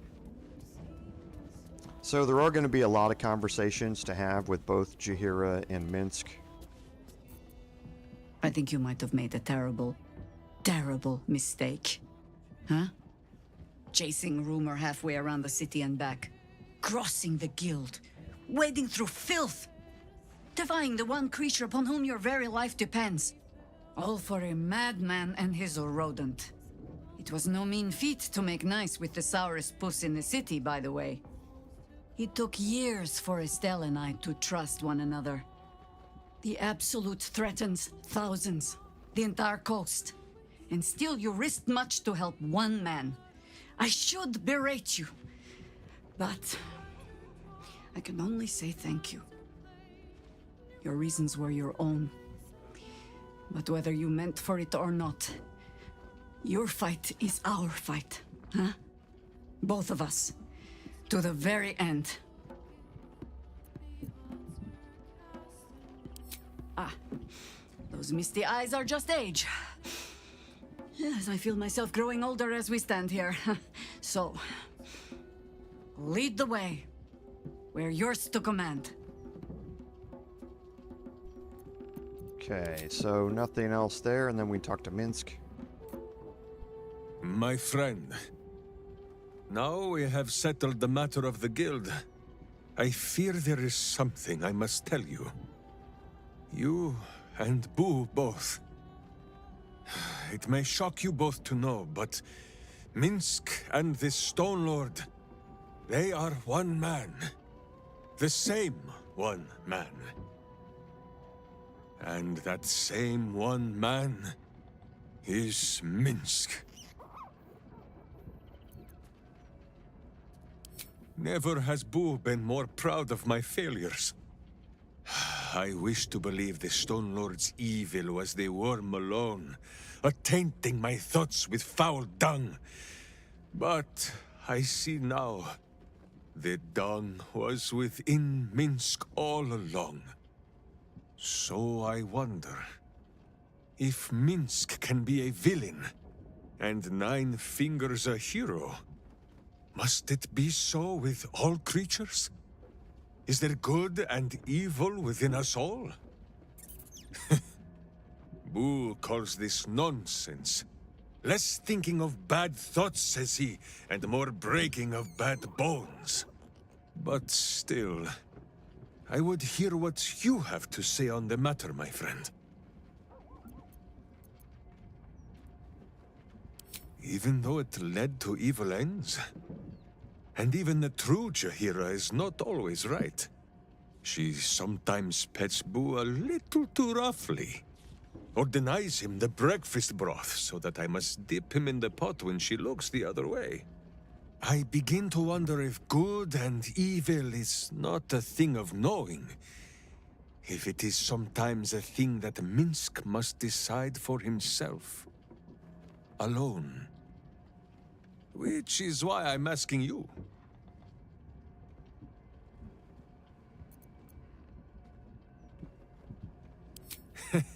It is strange. A worm sits within my skull, twisting my thoughts.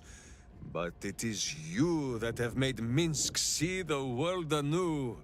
You, my friend, are the true parasite. There is good and evil in all. Let us go crack villainous skulls, so that the virtue might leak free. Yes, Boo. I am becoming something of a philosophizer. Okay, so we're done here with these conversations. I don't think there's anything else that anybody else is going to want to talk to us about. So let's go ahead and head to bed here. I don't think we're going to have a cutscene tonight.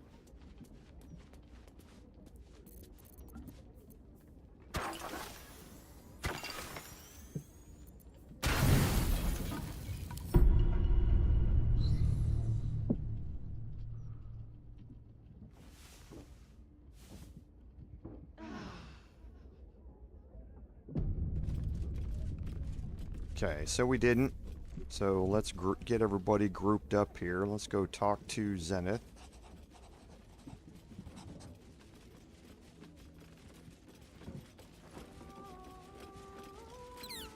This vessel is at thy disposal. Do what. Bring him in and we'll leave Shadowheart out. This soul awaits the. And we'll move my Bard over here. Oh, I could go for a good meal. Over here. La la la. And we'll move Astarion over here. Tread lightly. Then we'll bring Zenith in. What now? Swift as my feet can carry me.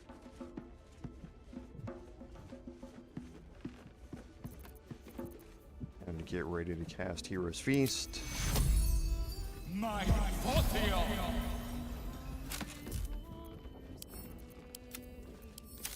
And then I can talk to Zenith. I should speak up. This vessel is at thy disposal. Thou art the. And we can bring Shadowheart back in. Shah's blessings upon you. All right. All right. And now let's leave camp. We'll finish the rest of our buffs here.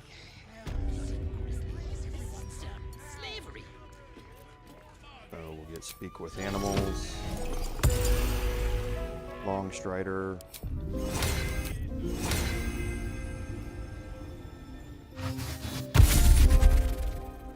Come on, let's go. Shapeshift Karlak.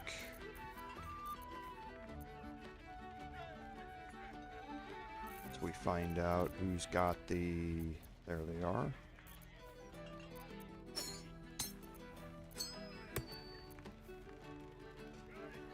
Oh, because Karlak has exceeded her carrying capacity.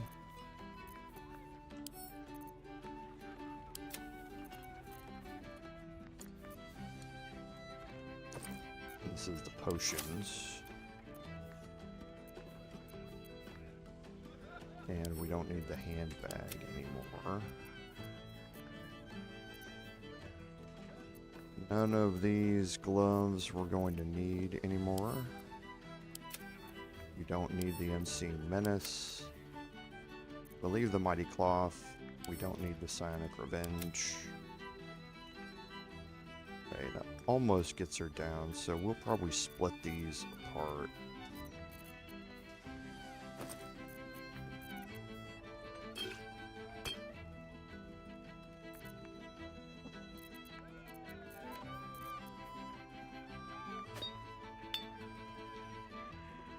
Okay, that should get her down there.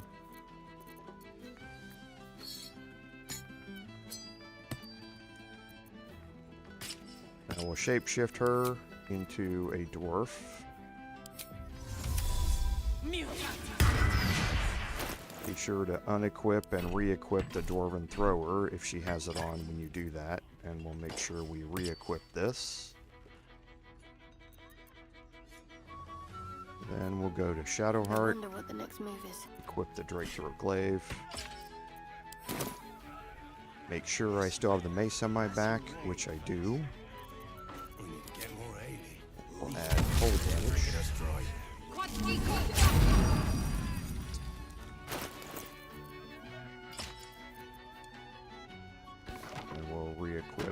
this. And what cloak is she missing? Okay, I must have had a cloak on Jaheira.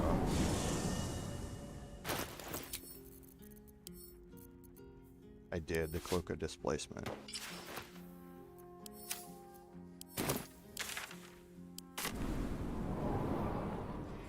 And then the last thing is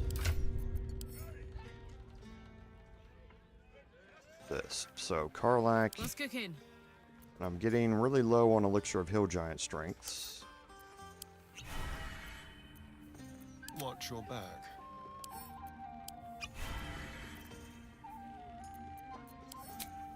Okay, and that should get everybody where they need to be. Okay, so now we're going to head down into the basement here of the Blushing Mermaid. Seems simple enough.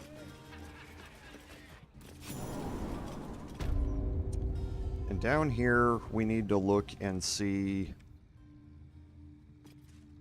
who has the highest investigation check. So everybody's at -1, which is great. So since Karlak is already here with Shapeshift, we're going to give her the Warped Headband of Intellect. We're going to cast Guidance on her. Wanna dance? We're going to fly her up here. And she passed it. So good.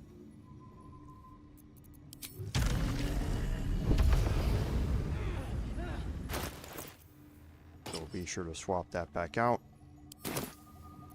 Okay, and now what I'm going to do here is take Shadowheart in here.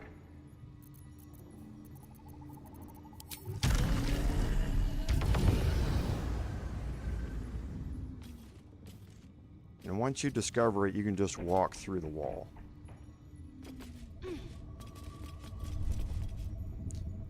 Now there is a chest right behind you, so don't forget to pick that up. Go into hiding here. And we're going to get ready to go through this door. I'm going to bring Astarion up here because he's going to be needed too.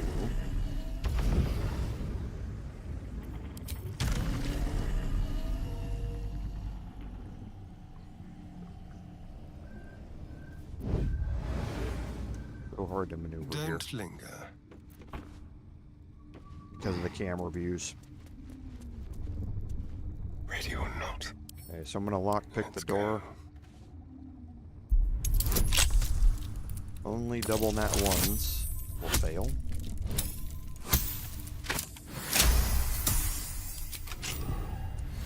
Okay, and now I'm going to have Shadowheart cast Guidance on herself.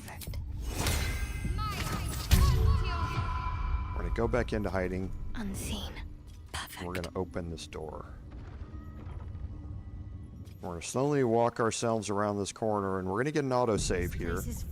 And now we need to kind of watch what the detection cones are doing. But that's what we want to do.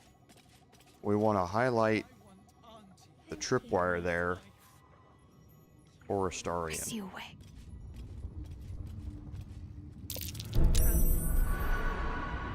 That trap is for these peculiar flowers, which are down here. We don't have to worry about those yet.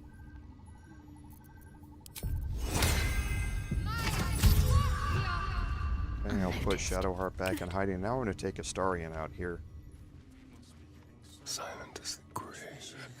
I'm going to move out and I'm going to go into turn-based mode first. Disarm the tripwire.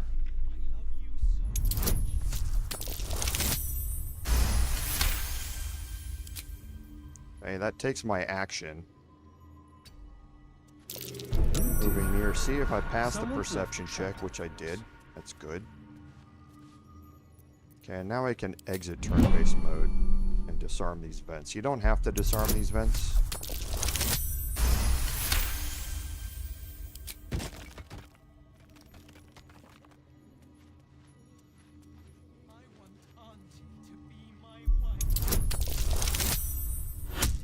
And you see the detection cones out there fluctuating. And that's why when you're doing this initially, you want to be in turn-based mode so that they're not walking around out there. Okay, now here is something a little difficult. Because there's a save needed here, and it's a wisdom-based save. So you want to make sure that you have somebody in here who has a high wisdom-based saving throw. So we're getting a +6 to our saving throws here. So we're going to do this with Astarion, and we're going to unlock this door first. And this is a higher DC. It's a DC of 20. Go past it. Now, when you click on the door, you're going to have to pass secrecy above all. A wisdom saving throw. So I have +11 to saving throws here with Shadowheart, so I'm going to bring Shadowheart out here to do this. Off I go.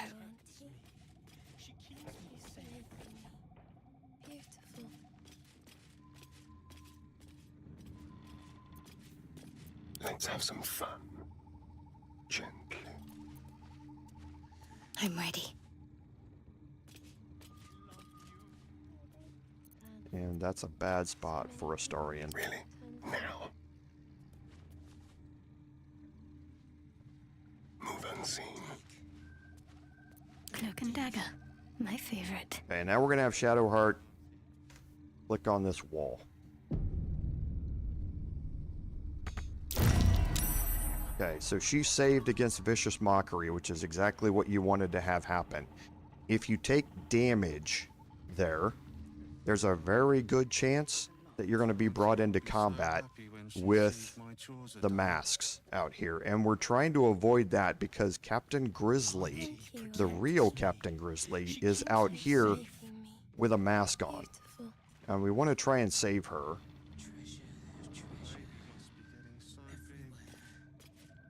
So you want to have somebody who can pass that saving throw before you click on the wall. Alright, so now we don't need to be in hiding anymore. Stay idle. But we are going to take Shadowheart and cast Guidance again.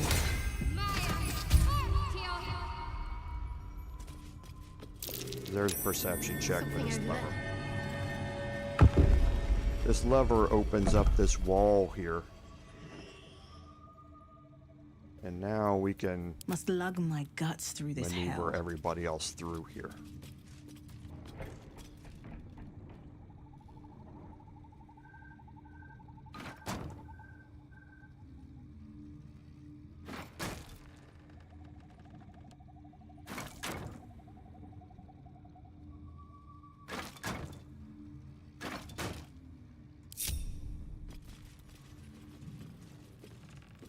Okay, and this is the Hag's Lair here. Need to find a way forward.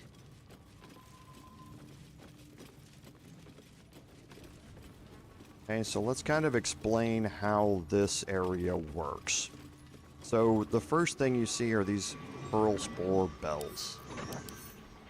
Okay, now on Tactician and Honor mode, these have a volatile fungus condition, which means when you destroy them, they're going to explode, and they deal damage, and they leave behind a poisonous surface. Now, if you hover over the explode, it tells you they're going to do 16d6 poison damage.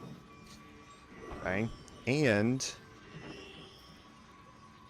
they're going to leave a poison cloud for 10 turns. And you have to pass a Constitution save in there to avoid the poison damage. Right. Now the first check that you make on the explosion is a dex save. So that's important to know. The next thing about these is that they have a healing pearl. At the start of their turn, this mushroom, which is keeping Auntie Ethel alive, regains all of its hit points, unless some effect prevents it from restorative healing. What effects are those? Bone Chill is one. Prevent the target from healing until your next turn. This is a cantrip. I can cast it over and over and over again. And this way, the mushroom will never regain its hit points back. Alright, so I'm gonna move my bard up here. There's two reasons for this. One, Auntie Ethel's going to teleport in right here. Okay. So I'm going to move her kind of back a little ways here because right here is a haste spore cloud. So when Auntie Ethel teleports in, I don't want to be close enough for an opportunity attack, but I want to be able to move into the haste spores and then immediately move out of it and attack Auntie Ethel. Okay. Hey ho. Karlach. Moving it. Going to move over here. I want Karlach to have access to throw at this Pearl Spore Bell here. She's going to have 2 throws with her normal attacks. She's going to have an enraged throw after she frenzies. And then she has Action Surge available too, which would give her 5 total attacks. I'm hoping she can kill this in 4, hopefully even 3, and leave a couple of attacks against Auntie Ethel here. So I want to be able to hit both of these. Astarion going to move up here.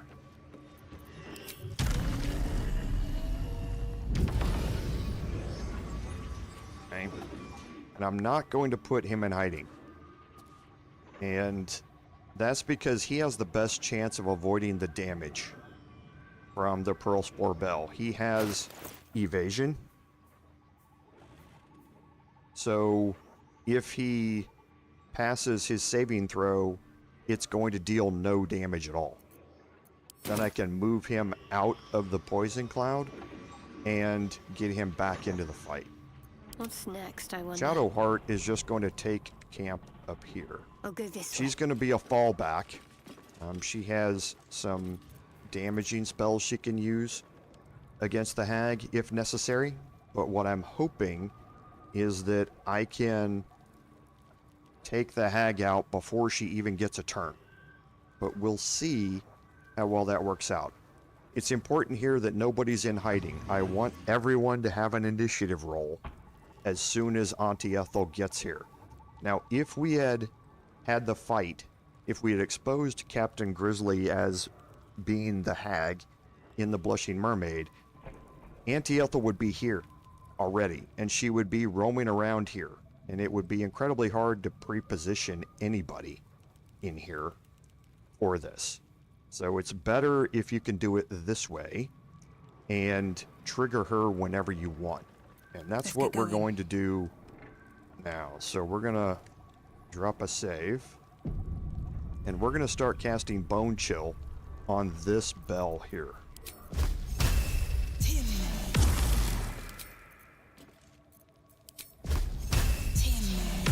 You can see it's not healing.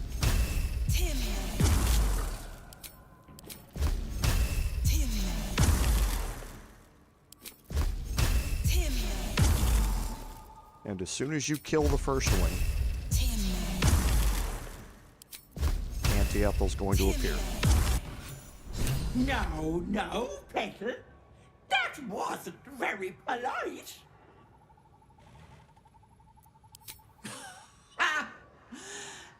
Did you think you were the first? That I didn't plan for it, Petal? That said, I'm shocked and appalled, Petal. I can't believe you tried to gut me out in the open like that. After all, it's not just me anymore. What is it they say? Eating for two.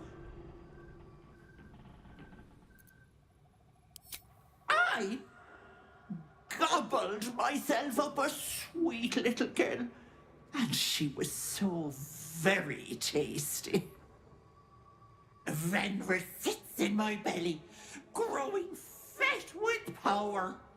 In time, I'll vomit her up and have myself a fresh young hag to train. I I have you beat, so do the heroic thing. Die. Okay, now we're gonna roll for initiative, and we rolled all in front of her, which is exactly what I wanted to do. This is where alert comes in so handy with your characters. Now, the Pearl Spore Bells are going to keep Auntie Ethel alive. Okay, so we want to get rid of them as fast as we possibly can. Now, there are some complications here. The first is that, remember, she is pregnant. Vanra is inside of her, and we need to keep her alive long enough to remove Vanra from her using the Hagsbane potion. Okay, and that's a throwing action, which means somebody has to have an action available to them to hit her with that potion. She also, because it's honor mode, has her legendary action Weird Magic Surge again. So Auntie Ethel can use her Weird Magic Surge immediately after a spell is cast. A higher level spell will produce more illusory duplicates. So, just like we saw previously, whenever she does this, she's going to create more phantoms of herself whenever we cast a spell. Alright? And that's going to be important on how we play this out. So the first thing that we're going to do here, though, is to take Astarion and move him back here up against the wall. You don't want an explosion to knock you off of this. And we're going to go after the Pearl Spore Bell here.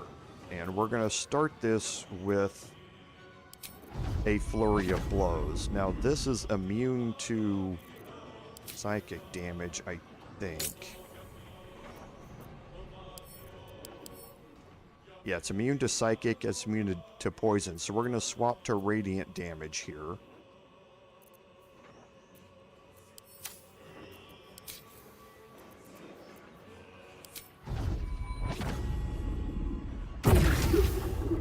Okay. So that was a good attack. We got it down to only 10 hit points, and now this first attack here is going to kill it and it's going to explode. Okay, so we saved. I'm immediately going to move out of there.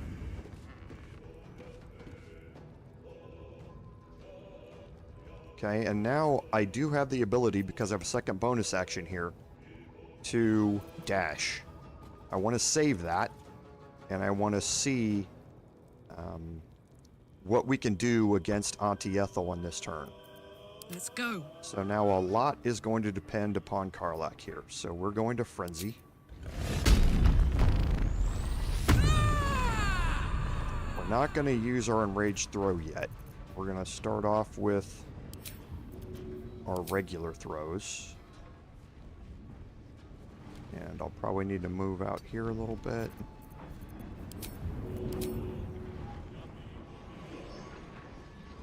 Okay. Go on.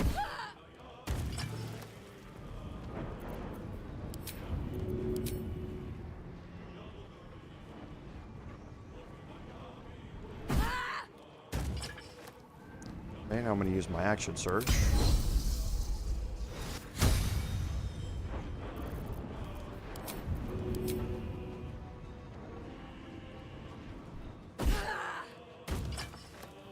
Alright, so we should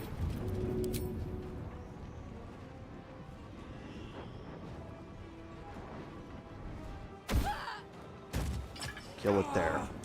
Now, none of the mushrooms are here, so now she is able to be killed.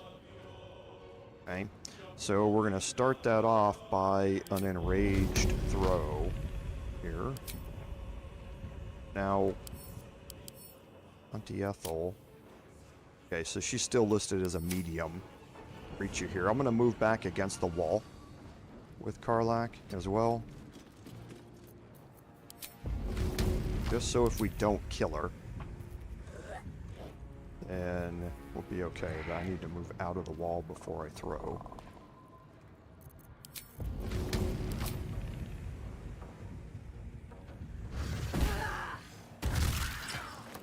Okay, so knocked her prone, and again, I'm going to move up against the wall. There's a reason for that. If we don't kill her on this turn, she's going to summon all of her minions from out here into the room with her.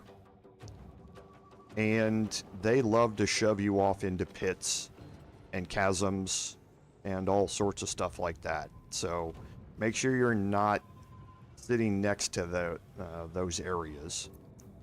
So now we're going to bring Astarion up here, and we are going to dash. Well, first let's see where we can get with fly. Oh, I might be just so close.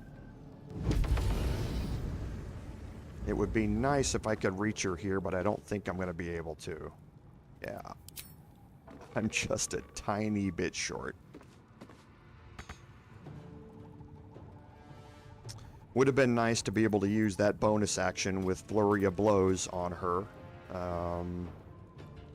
You know, one thing I can do... No, because if I drink a potion of speed, it's not going to get me Flurries of Blows back. It will get me another unarmed or 2 more unarmed strikes. But either way, let's see where we end up here. So we'll dash. I'm going to... Stunning Strike would be interesting. I don't know if she's...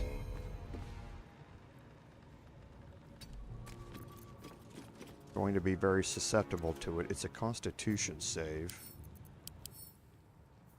She's getting only +3 to her Constitution saves. Let's see what happens here, because if we can stun her, then she can't take reactions. But we didn't. So she's at 68 hit points. I wonder if this is worth the cost. And I have all of my attacks here. So... I'm going to hex her. We're going to throw our first attack here.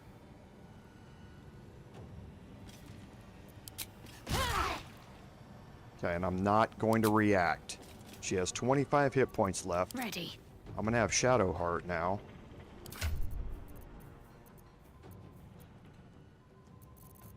Take the Hag's Bane.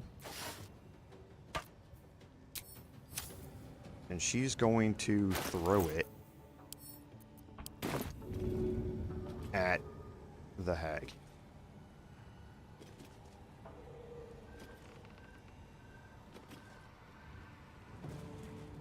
And with her being prone in the middle of these mushrooms, it makes the hitbox a little weird.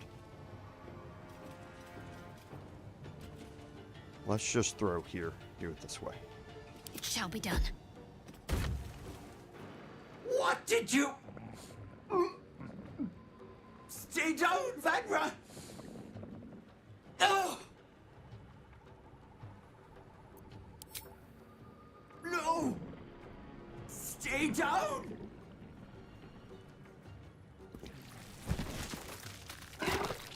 Ah! You cost me a fresh young hag. I'm going to paint the wall with your guts, you little shit stain. Okay, now she's still on the ground. Survival is all So I'm going to run over here into the hay spores. She can't take a reaction to get an attack of opportunity when she's prone.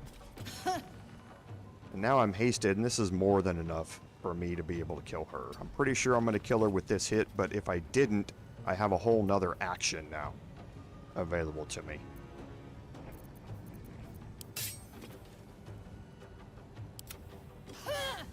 Okay, well, see, it's a good idea that I did that. And she's dead.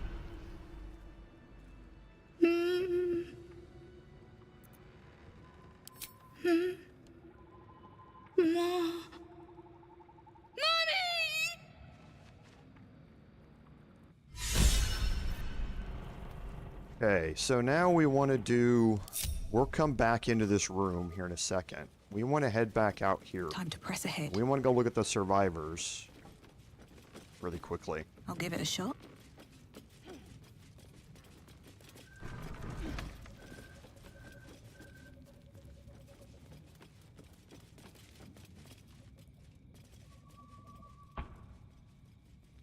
Because one of them in particular, Captain Grizzly, we want to look at. And the detection cones worked out really well. So we're going to split this off. Go. We're going to put Astarion into hiding. We're going to pickpocket Captain Grizzly. And when we do it, we're going to immediately send him to camp. A little chicanery. We want the counting house vault number 1 key.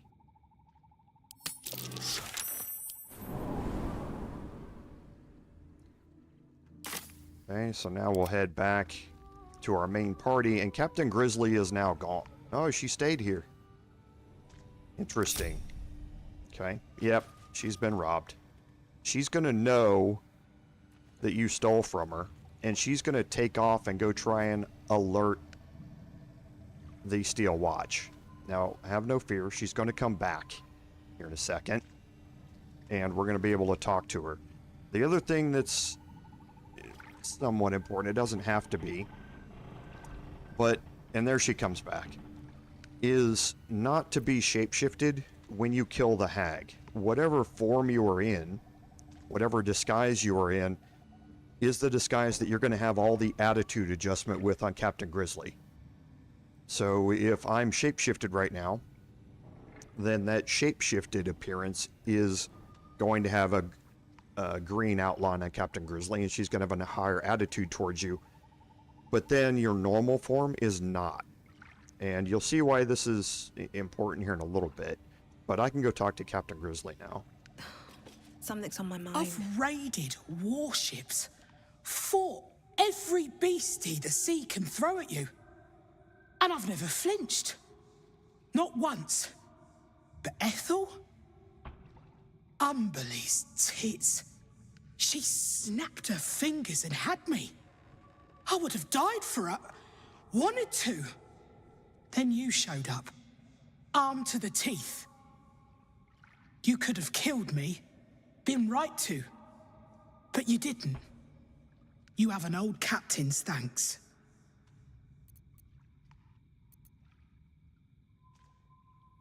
Oh, shut up. You saved me when you didn't have to. Accept the damn thank you. You're welcome in the Maid. Anytime. The old girl is as much your home as she is mine. And I'll gut anyone who says otherwise. Okay, so now Captain Grizzly has become a friend of ours, basically. I'm going to find a barrel of whiskey and drink it. Oh, bloody hells. Okay, now it's going to take a bit for her to teleport out of here, back to the Blushing Mermaid, but she will end up back there. We can talk to the masks. Have you seen Auntie? I need to find her before they come back. You can tell by his attire that the Mask of Terror is a monk. He is extremely dangerous when he gets called into that fight. So you really want to try your best to arrange things so that you kill Auntie Ethel in that first round, because he is incredibly dangerous. As we've seen with Astarion, he causes a lot of damage and debilitating attacks. So we're going to take Astarion and we're going to leave camp now. All's well that ends not as bad as it could have. Auntie, that's my baby. Where is he? Where is my baby? I want to have a word. Auntie! Where is Auntie? And you can see by what's on her back that the Mask of Servitude is a bard.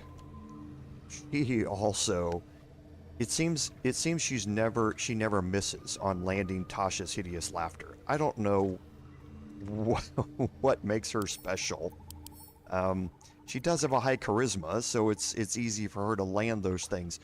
but it seems like she lands Tasha Cedius Laughter forever, so she'll just take one of your characters straight out of the fight. And then the Mask of Vengeance is obviously a barbarian. And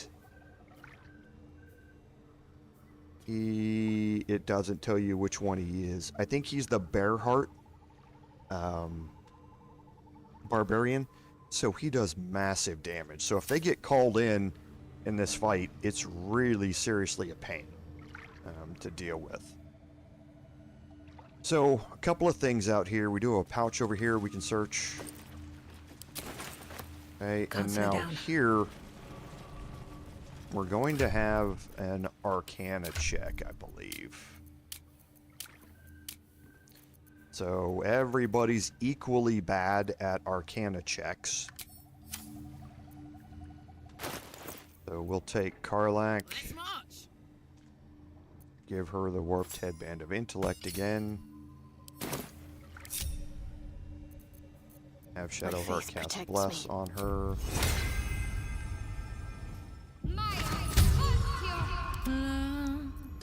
Have her fly up here.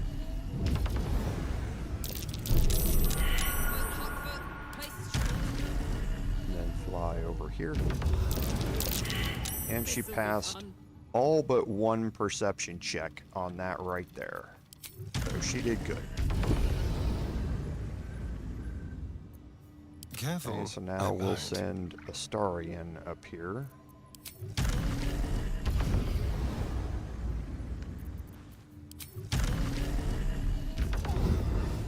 And he found the last one. Someone's left a trap out for us. And these shouldn't be any problem. Only double nat ones, he would fail these.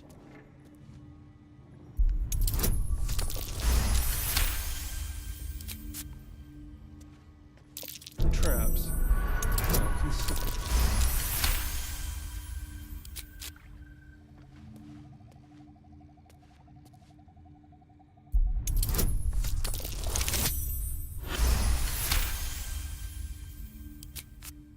Okay, one more.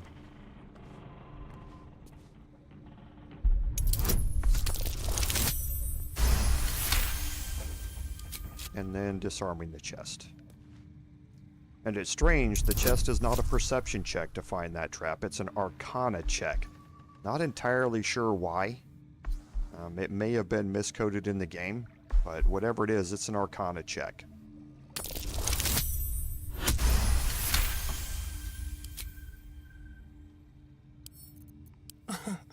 Easy.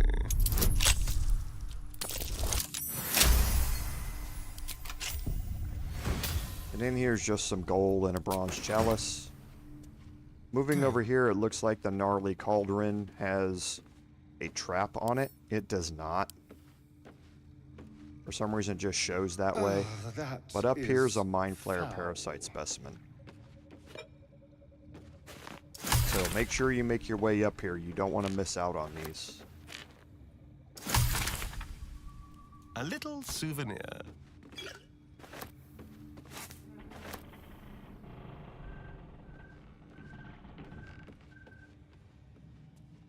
We can make our way back down. We can head back into the Hag's Lair. Shouldn't have wished to live in more interesting times. What path lies before me? Okay, now on the way back in, there's a But that'll bunch of fill my crafting pack. supplies out here, and some pretty good ones too.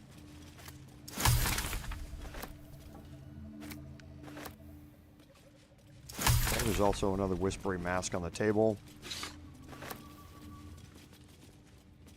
And then around the back, you get some more of those same potions that were in her lair in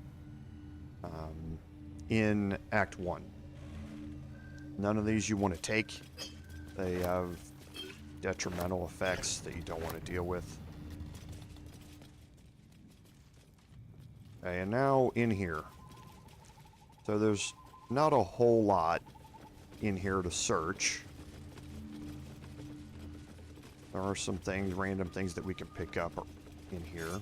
But let's go search Auntie Ethel. And here you get to get the Ring of Feywild Sparks. So while your Sorceress Tides of Chaos feature is active, you will always trigger Wild Magic Surge when casting spells. This is a very fun and interesting item if you are a sorcerer. So if you trigger Tides of Chaos, you are now always going to trigger Wild Magic. Now, Wild Magic Surge doesn't necessarily mean that it's good, something good that's going to happen. It can be bad, but looking at the list of surge things in the code, it's much more likely to be a good effect.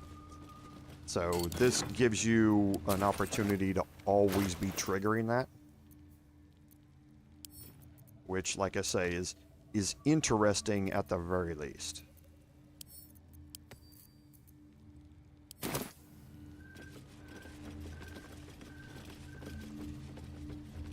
And I think that's it here.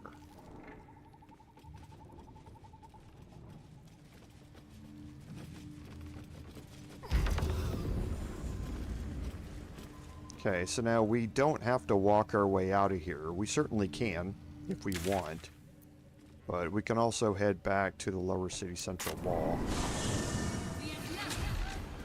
And the good thing about that is that as soon as you do a fast travel, you're going to change somebody's attitude. We'll see that here in a second after we walk back down here to the Blushing Mermaid. And don't worry, yes, I know about this. We're going to come back here in a second.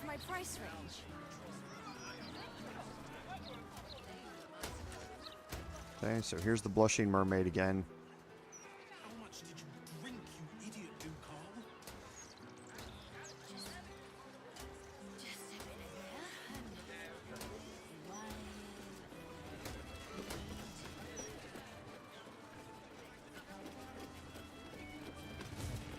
And there will be a couple of things that have changed about the Blushing Mermaid. Something's on my mind. If you're here to complain that the booze tastes like piss, I know. Anything else?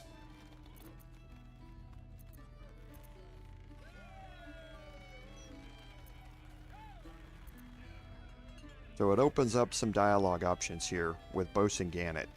Aye, and I didn't lift a finger to save her. It was like I was stuck in a fog, my mind addled from every direction. All I could hear was a voice telling me the captain was safe and well upstairs. Gives me the willies just thinking about it. Captain said you're one of us now, so far as I'm concerned, you're part of the crew, mate. Welcome to the Maid. And now you can see his outline is green, and that's because you instantly gain. Mate.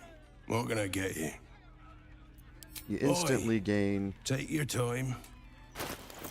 50 or 60 attitude with him.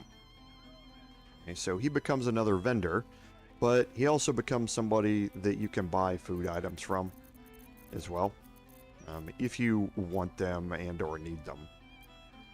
Wishing you fair winds, mate. Now if you look up here, you can see there's a bunch of dead bodies up here.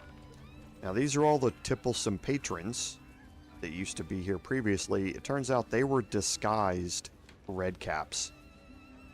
If you expose Auntie Ethel here, these redcaps will appear and you'll start a fight. And they will try and attack the patrons that are in here. And you will be surprised. They will get a surprise round in front of you. So it's quite hard to stay out in front of things that way. Doing it the way the game intends you to do it. But we can Let's hope for search all of them. You're not going to find anything on any of them. But like I say, this fight here can get sticky.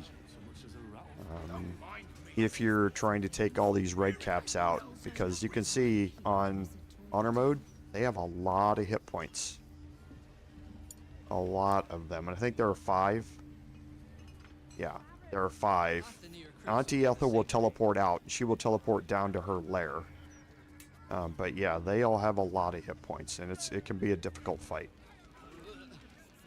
Now, like I said, Captain Grizzly has not teleported I back have here. such a headache. But she will after you take a long rest. So now we're going to go back to Vanra here, and that means we're going to teleport back to the Lower City Central Wall.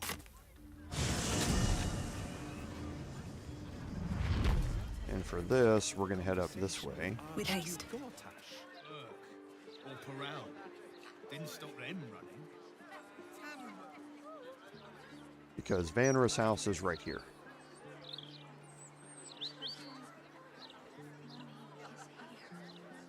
And we're going to want to talk to Lora.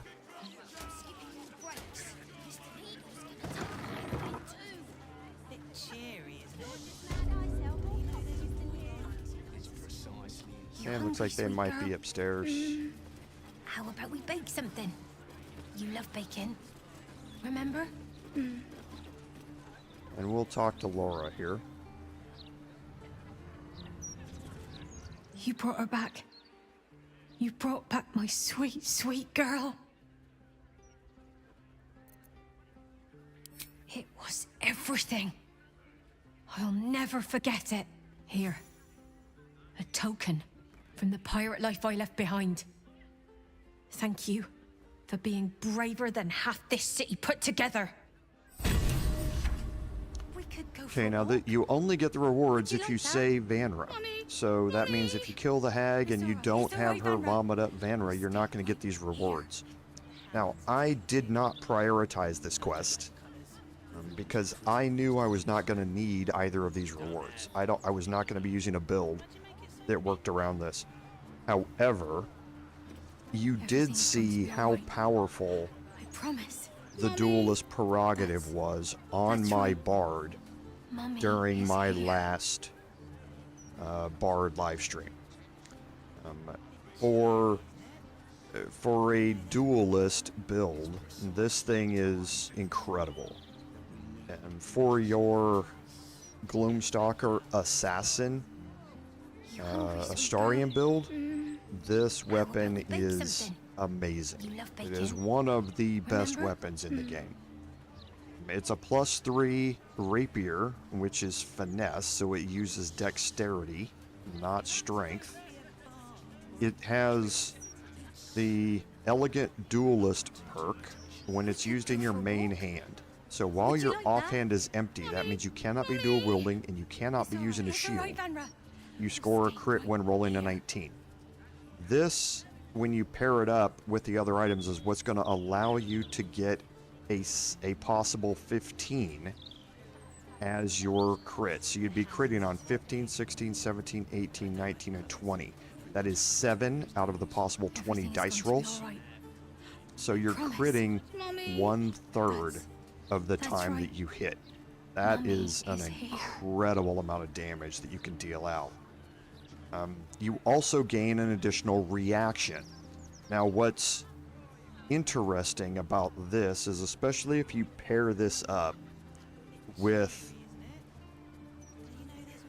your Sentinel perk, which allows you to use a reaction to attack somebody who attacks one of your party members that's near you. You can use this to just keep resetting your reaction every time somebody attacks one of your party members. So if you're standing right next to one of your party members and they get attacked and Sentinel procs, you can use a reaction to attack. Then you'll gain an additional reaction. You can use that reaction to deal necrotic damage, and it's not going to allow you to view it here because the thing is so big. Everything is going to be all right. It will allow you in the Withering Cut to use a reaction to deal additional necrotic damage equal to your proficiency bonus, which is +4 right now. Dueler's Enthusiasm, and we can look at this here in a second. Dueler's Enthusiasm allows you to use your bonus action per turn to use a full damage attack when you're not dual wielding. Okay, so if you... The 48 radiant damage down there is coming from me. It's coming from the Dave and Mace I have on, but it's a regular full damage attack that you're going to be doing from Duelist Prerogative with your bonus action. Now this is also where Sentinel pairs beautifully with this, because now you're using your reaction to deal all of this damage, and now if you have 2 bonus reactions as a thief, then you're able to roll 2 times with Dueler's Enthusiasm and continue to use your reaction to deal that necrotic damage. It's an amazing weapon. If you're going to have a Gloomstalker Assassin Rogue build with you, I would highly suggest that you speed run this quest as soon as you enter the lower city, so that you get access to this, because it is so incredibly useful for that build. The other thing we got is the Amulet of the Wind Rider. It allows you to cast Gaseous Form, which is what Ride the Winds is, and Gust of Wind. Gust of Wind is something that shoves creatures back and forces them off balance. Once per short rest and once per long rest, Gaseous Form. Not something that we're going to be interested in. And we're not going to need the Ring of Feywild Sparks either, so we'll just send those off to camp. But yeah, I would highly suggest that you speed run this quest to get Dueler's Enthusiasm, or Dueler's Prerogative, if you're going to have a Gloomstalker Assassin build. Okay, so now what are we going to do for the last 30 minutes? The last 30 minutes here, we are going to head up here. Okay, so we're going to head to the Baldur's Gate waypoint first. What do you mean? What else is down there? And we're just going to open up a little bit of the map on our way.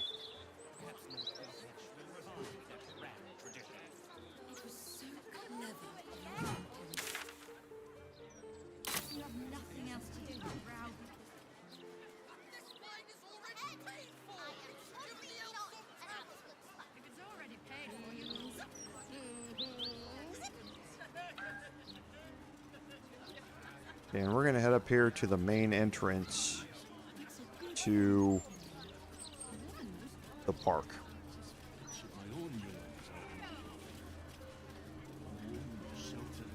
And here we can talk to Manip Edenosa. I need a quick word. Park's no place for a stroll anymore. More likely to find a muggin than a picnic these days. You feel an all too familiar squirm in the recesses of your mind. She has a tadpole. Or perhaps you'll find something bloodier. The Absolute's warriors are at work, just beyond here. You'd be wise to not interfere, sister. Nothing's going on. And even if there was something, you'd be wise to ignore it. Absolute's business. Got it? Now be off. You'll attract attention. In her name. Okay, so she's going to let you know that there's something weird happening back here in the park. And there is, and we want to give it a wide berth to start off here. So we're going to head over this way,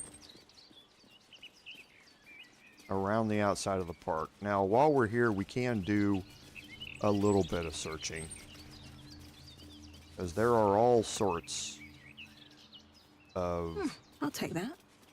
crafting ingredients here that we want to pick up. Huh. There's something going on here.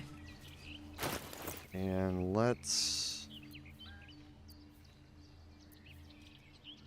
get rid of some stuff here.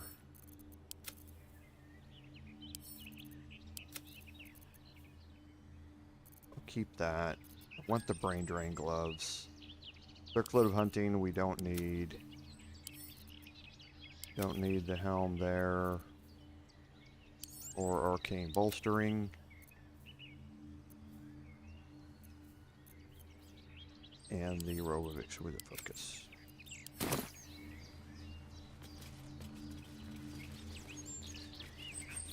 This end of the world, that. Okay, so we'll come down here and pick up all of these. Idea how good they've got it. Come off it, Vista. You've been doing the same rant for years. Yeah, the first one was around 30 cents about Okay, a couple more. And we're gonna get a check over here.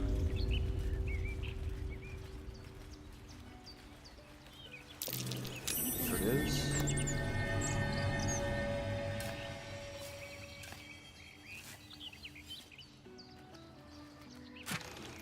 And telekinesis is not bad.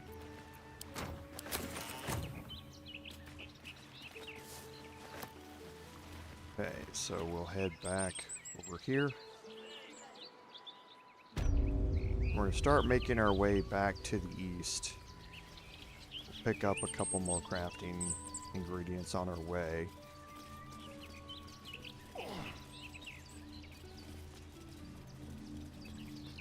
But here's where we want to be, and here I'm going to break my group.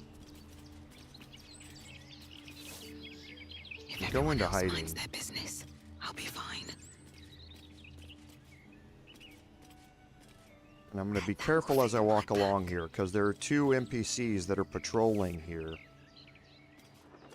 that will have a detection cone that will discover us. There's figures hiding in the foliage. Might be a trap.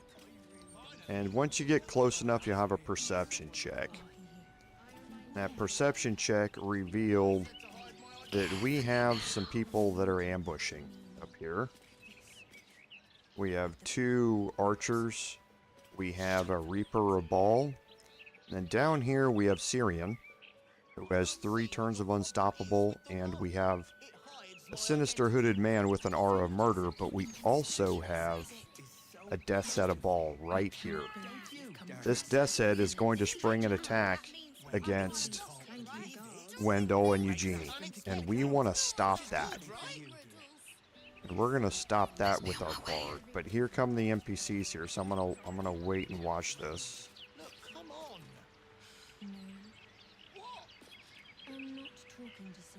Okay. That's what I mean about those two. Once you get far enough away, you can come out of hiding. But for now, I'm just gonna drop down here. And I'm gonna wait for them to pass a second time.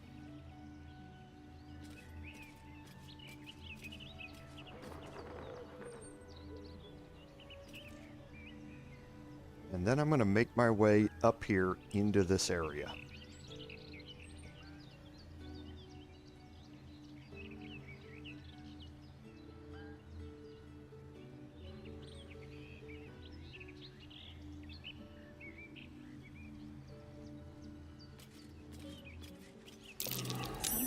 And when I get close, I'm going to go into turn-based mode and get these two to stop moving. I'm going to very carefully fly up here, avoiding detection cones while I do it. Especially with all these new fists, they'd be great crack, I bet.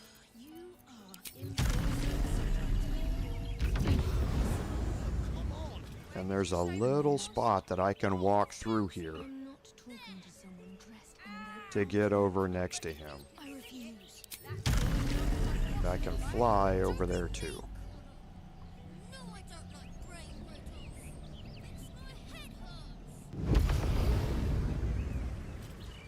Okay, now that I'm here, I'm going to reapply Hex and hopefully get a surprise round out of that. Okay, so I did get a surprise round, which is exactly what I wanted.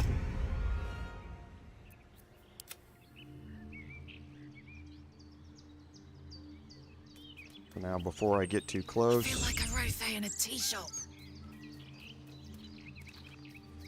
Go into Let's turn hiding. down the fire. And again, watch out for the patrolling NPCs who are now released from turn-based mode again. Sneak, sneak.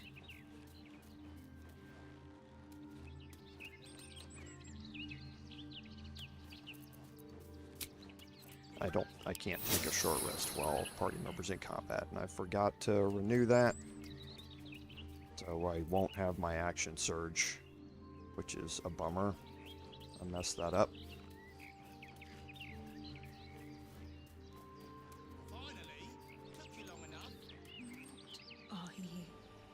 Okay, because I want Karlak to be able to attack from the high ground.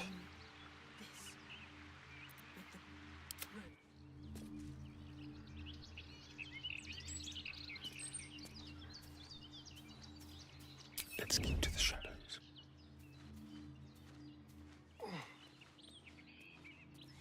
Quietly. Now, the one that I definitely want to take out on the first turn is that Death's Head of Ball out there.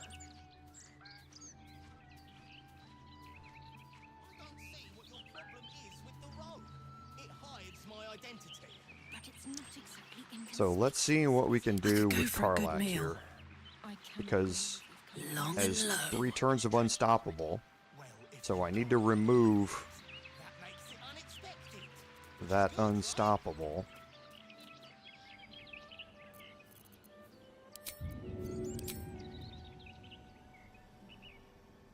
Okay, so Karlak would have to move into the detection cone there. Time to kill. So let's see if we can kill this Nightblade. Straight up.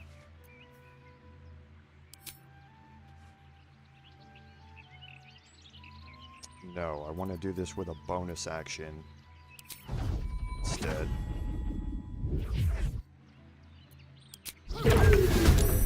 Perfect. Come on, let's go. Okay, and that still left the detection cone from here, I think. So let me spill some blood. Get a Astarion down here.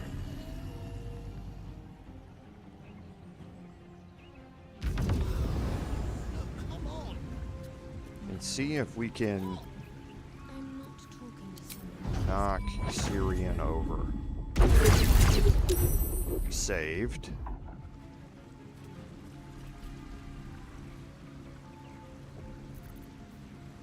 See if we can stun strike her. She's stunned. Okay. So that removed her detection cone. What's the story? So now Karlak can move right up here. And now she should be able to reach the Death's Head. Yes, she can. So 3 turns of Unstoppable. So we're going to remove one with a normal throw. Okay, that removed one of them. Easy. Okay, that removed another one. She can frenzy.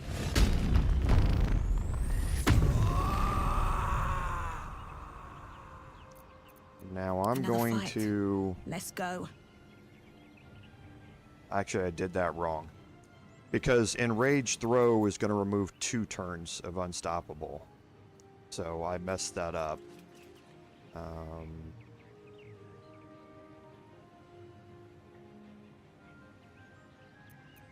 Let's cook with fire, baby. Good idea, Karlak. Behold the dance of death.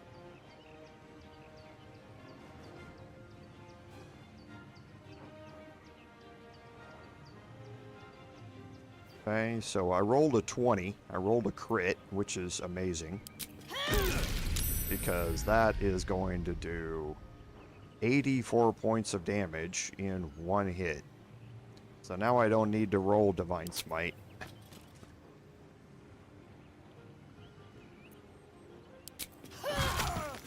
To end that.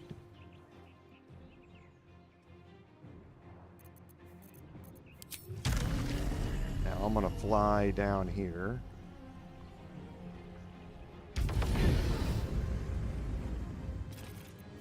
Actually, I'm gonna fly over here.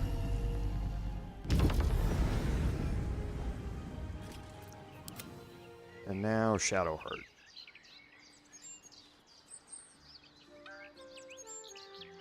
I must keep going. Mustn't let anyone see.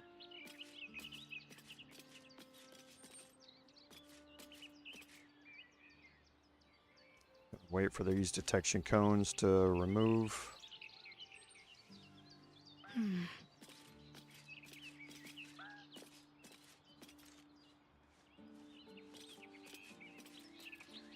Okay.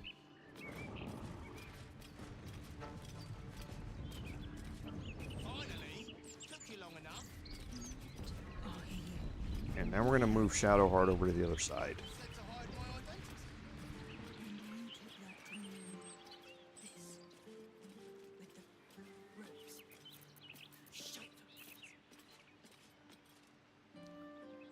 Okay, so we're going to move here. And I'm going to cast Call Lightning. Okay, I'm fine with it being level 3.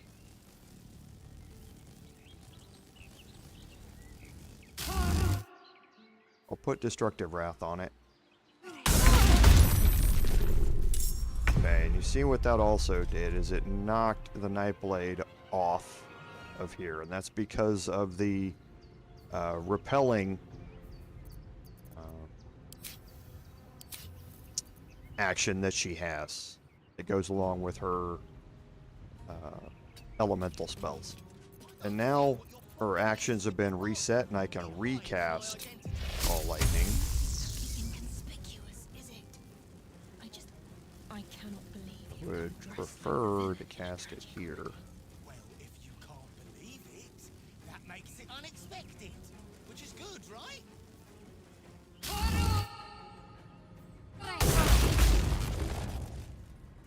Okay. Well, so much for peace. That should end all of our turns. Shall we dance? Okay, so we do have an additional action here with Astarion. So Syrian does not have any unstoppables left.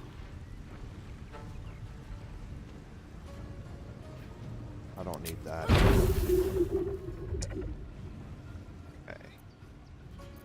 And these are all going to be vulnerable to Psychic, so we'll change. Let this murder be his sacrament. Okay, now we're going to get a cutscene here coming up as well. And here it comes.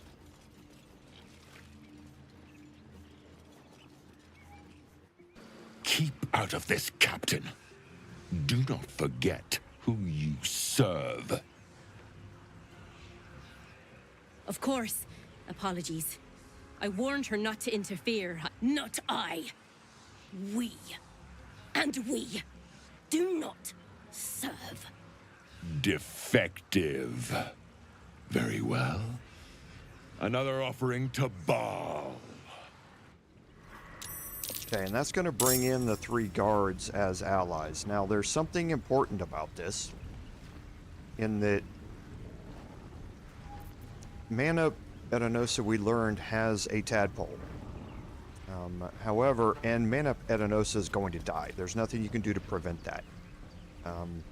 When she dies, you immediately want to go into turn-based mode when the combat ends and take her tadpole. You're not going to be able to take her tadpole with the 2 fists watching over her. Okay, one of them will actually come up next to her and start crying right next to her. So you need to, as soon as the combat ends, immediately go back into turn-based mode. And you'll kind of see that here in a second. So now Karlach, Now this is my happy will place. start from up here. Should be able to kill My little the hooded man.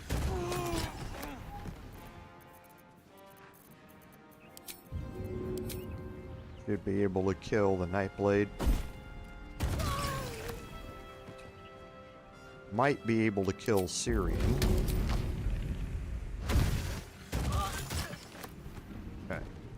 And The Reaper of Baal has Sanctuary, so we cannot attack him directly.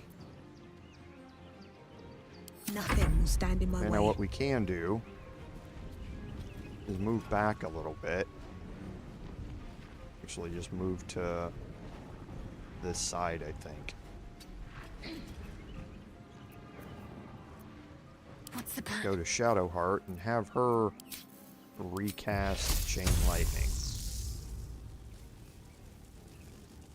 Okay, so she can't see it from there, so we're gonna fly her somewhere where she can get a visual on that.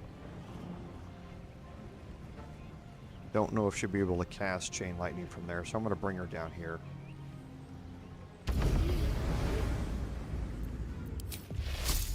Now we'll recast it.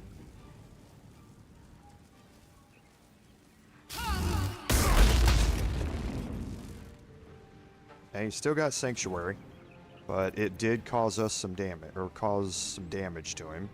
They're dying for me. All of them. Now for me, recast, oh, I can't cast Hex on him with Sanctuary, but I can do a Slashing Flourish and hit him.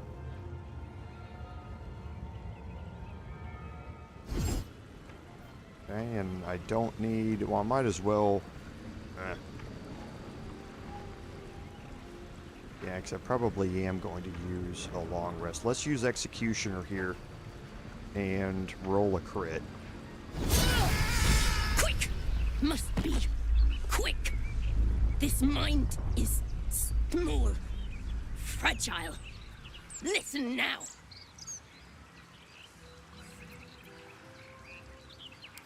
You know us. Absolute will. Absolute power. Not much time left. This mind cannot bear us. Turns to liquid. Listen close. We learn. We grow. Loosen our clumsy bindings. Aid us.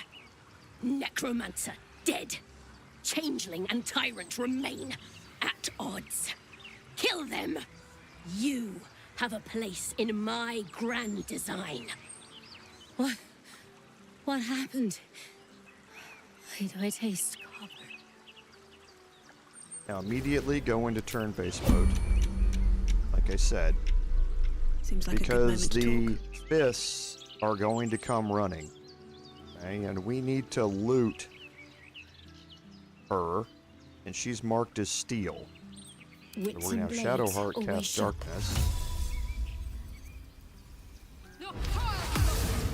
Still alive, so that's progress. We're going to loot her. She has a tadpole that we want. Then we're going to group. We're going to exit turn-based mode, and we're immediately going to go to camp. And that's because the two fists that are there will know that you looted her, and they will be angry about that fact. So you don't want to get into a fight there. You just want to get the tadpole and get out. And that gets us up to 24 tadpoles. So now with the last little bit of the stream, we're going to expand our tadpoles here. We're gonna look at some of these and kind of move through them and go from there. So Cull of the Week, we definitely want to do. We're gonna have a lot of tadpoles here, and if we drop somebody right now, 1, 2, 3, 4, 5, 6, 7, below 7 hit points, then they're gonna be dead, and it's gonna do 1d4 psychic damage in an area around us. So now it's at 8. And for every one of those we have, we up that number to a higher amount. So Shield of Thralls, we definitely want as well. There's no reason not to cast this. At the start of a fight, it lasts until long rests. You can cast it once per short rest. And if it goes away, it's going to grant you 10 temporary hit points, which is good. but when it goes away, the shield's going to burst and possibly stun enemies in a 9-meter radius around you, which is really big. So we definitely want that. Precast is a really good passive in that spell slots, charges, and similar resource costs for your next action or spell are removed. This basically gives us a free high-level Divine Smite on our Bard. We can turn free cast on, and once it's turned on, that Divine Smite is not going to use a spell slot.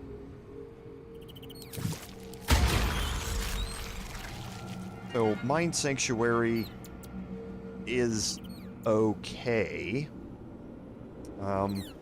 I think it has a very useful spot in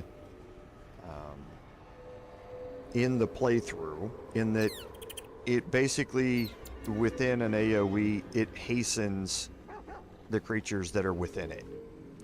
And that haste lasts for 3 turns. Now this is centered on me, so what you can do is cast it.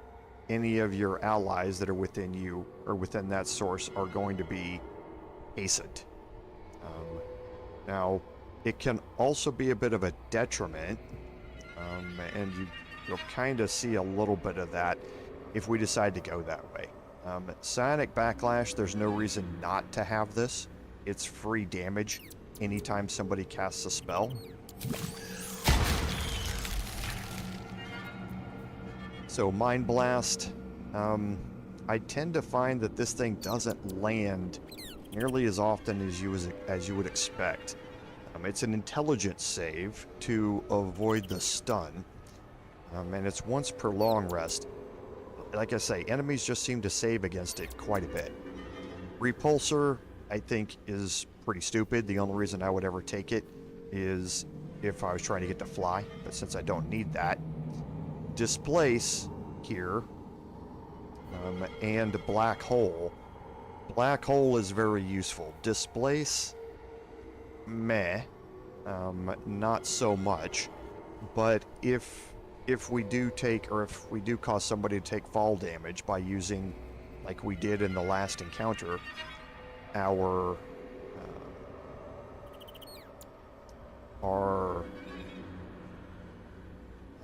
mobile flourish to push them off of high places, they're going to take an additional 1d8 psychic damage because of it. So might as well, it's free additional damage if you need it. And that gets us to Black Hole. Now Black Hole is really good. It's per short rest, which makes it even better. It basically, in an 18-meter radius, brings everybody together into one spot. And that means that they're all grouped up for AoE spells and that sort of stuff. The other thing it does is just like Chain Lightning, in that you can summon 5 more black holes once per turn after you initially cast it. So Charm can be very useful. It can also be a bit of a detriment. Psionic Dominance is a basically free level 4 counter spell for us. So we definitely want to get to this, so we're going to take Charm, but we don't necessarily need it to get the Psionic Dominance. So up here's a Lithid Expertise. So you have deepened your sense of self, gaining expertise in persuasion, deception, intimidation. We don't need any of that. We already have it as a bard. Ability Drain it can be quite useful. I think in the game here it's not as useful as it is in tabletop. But if anybody has their ability score reduced, to 0, they die. That's why it says the reduced ability score cannot be decreased lower than 1. And that's because if it decreased them to 0, they would die. Now, there is something else in this game that allows you to reduce an enemy's ability score by 1, and it does not have that limitation. So if you are able to use this and you use this on an attack roll, you can reduce that corresponding ability by 1. Now for us, we're going to be using Charisma as our attack roll, which means we're going to be decreasing their Charisma by 1 every time we hit. That's not necessarily very useful for us.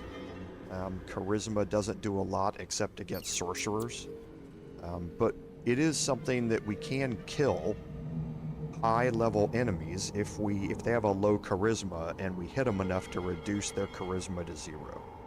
Okay, we would have to pair it with the other ability though. Stage fright, I think, is kind of stupid. It's basically like the first level spell that we get as a bard, and now I'm blanking on the name of it, that gives you disadvantage on attack rolls to an enemy. This one also, you take 2d6 psychic damage instead of 1d6, but this is each time they miss you. Whenever they do decide to hit you, then they will lose stage fright. Now, the one place this is good is in a scenario like us, in that we have a high armor class. If they have disadvantage on attack rolls, they're going to be taking 2d6 damage each time they miss us. Where this really comes into play is if you are the target of all of those attack rolls from the Cambions shooting Scorching Ray at you, where they do 3 attack rolls. If they miss all of them, they're going to be taking, what is that, 6d6 psych, or 6d6 psychic damage in their turn. So it can be useful. We'll think about it. Perilous Stakes is, yes, and that's that's what it comes in with, Vital, is that yes, you can. Now Magic Missile, I haven't tested it because that's interesting. On ability drain, because Magic Missile does not have an attack roll. So ability drain, it says when you make an attack roll, you can reduce it, and it's only once per turn. So I don't think Magic Missile would even proc 1 ability drain, because you don't make an attack roll with Magic Missile.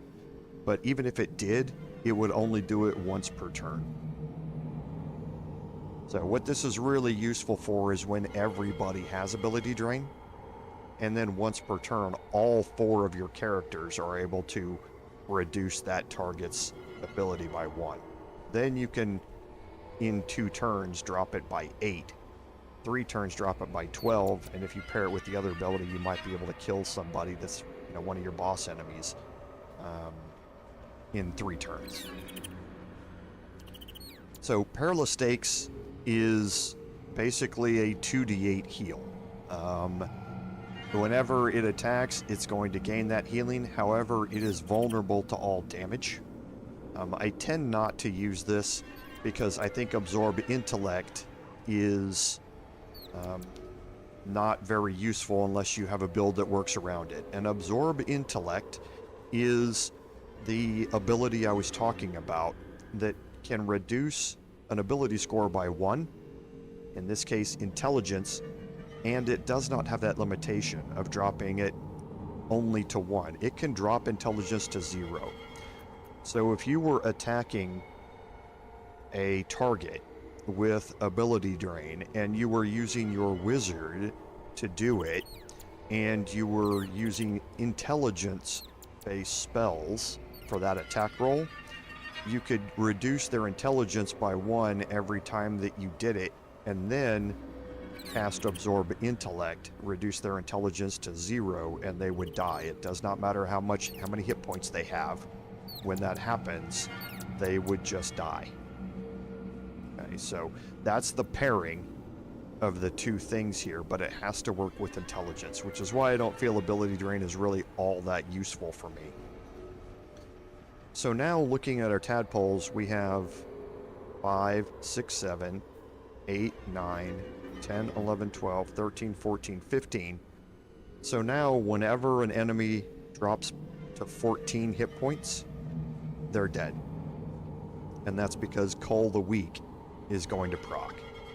Okay, now we could get that up to 15, 16, 17, 18, 19, 20, 21, and 22.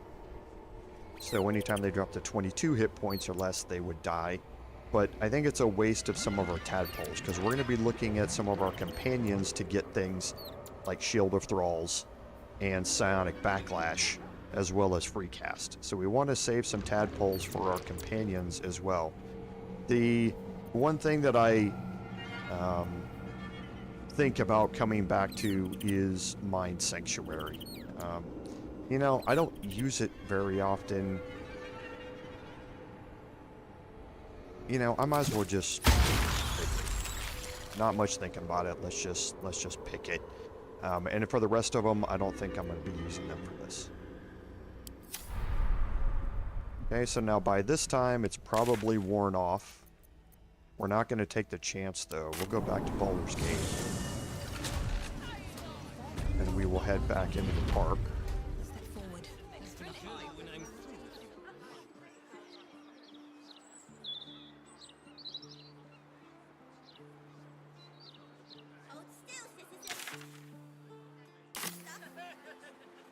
Because there's some looting that we want to do up here real quick.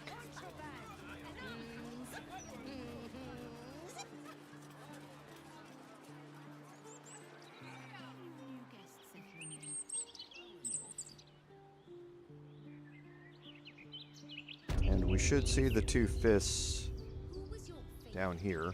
Yep, there they are.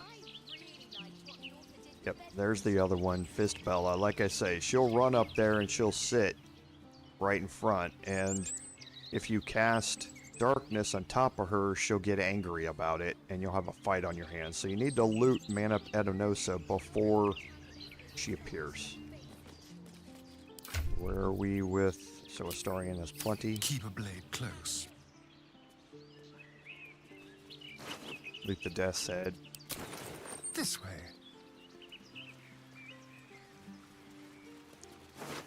Tyrion, all of these are going to have murderous cuts. What's in here? And we can loot the two Nightblades.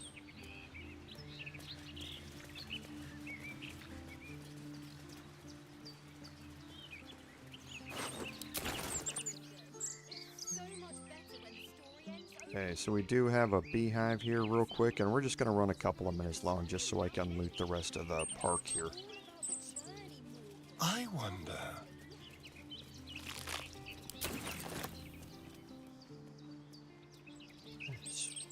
You can come up here and loot all the crafting ingredients here. And the offerings, why not?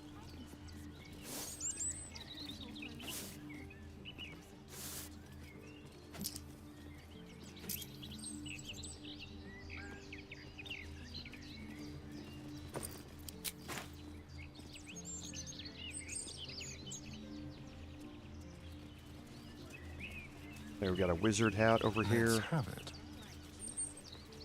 And more crafting ingredients. The book was a lot more lewd than its prequels. Please. Here on our way out, we've got just a couple more. Well enough. Well, the city's been a shock to them after all that time on the road. Must have been a hard walk from Elturel. He attacked that bottle like someone was going to give him a medal for it. I feel like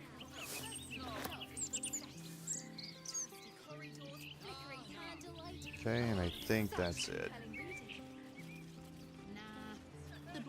Okay, so that gets us to a really good point to drop a save.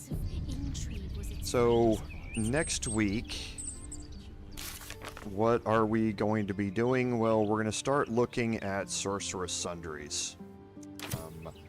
We're going to head into Sorcerous Sundries to take a look at some stuff. We are also going to head into the sewers to open up the pathway to the Temple of Baal. and complete the Dribbles the Clown quest while we're there. While we're in Sorcerer's Sundries, that should get us the last key that we're going to need for the counting house. I believe if we look at our inventory, so the safe keys, we've got 1, 2,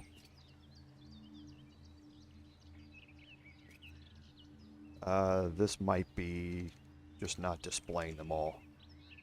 Yes, 1, 2, 3, 4. Remember, is head clerk Mead Honey inside of the counting house. 5, 6, 7, and 8. So all of those except for that 1. Then the vault keys, we have 1, 2, 3, 4, 5, and 6. So we now have all of the vault keys.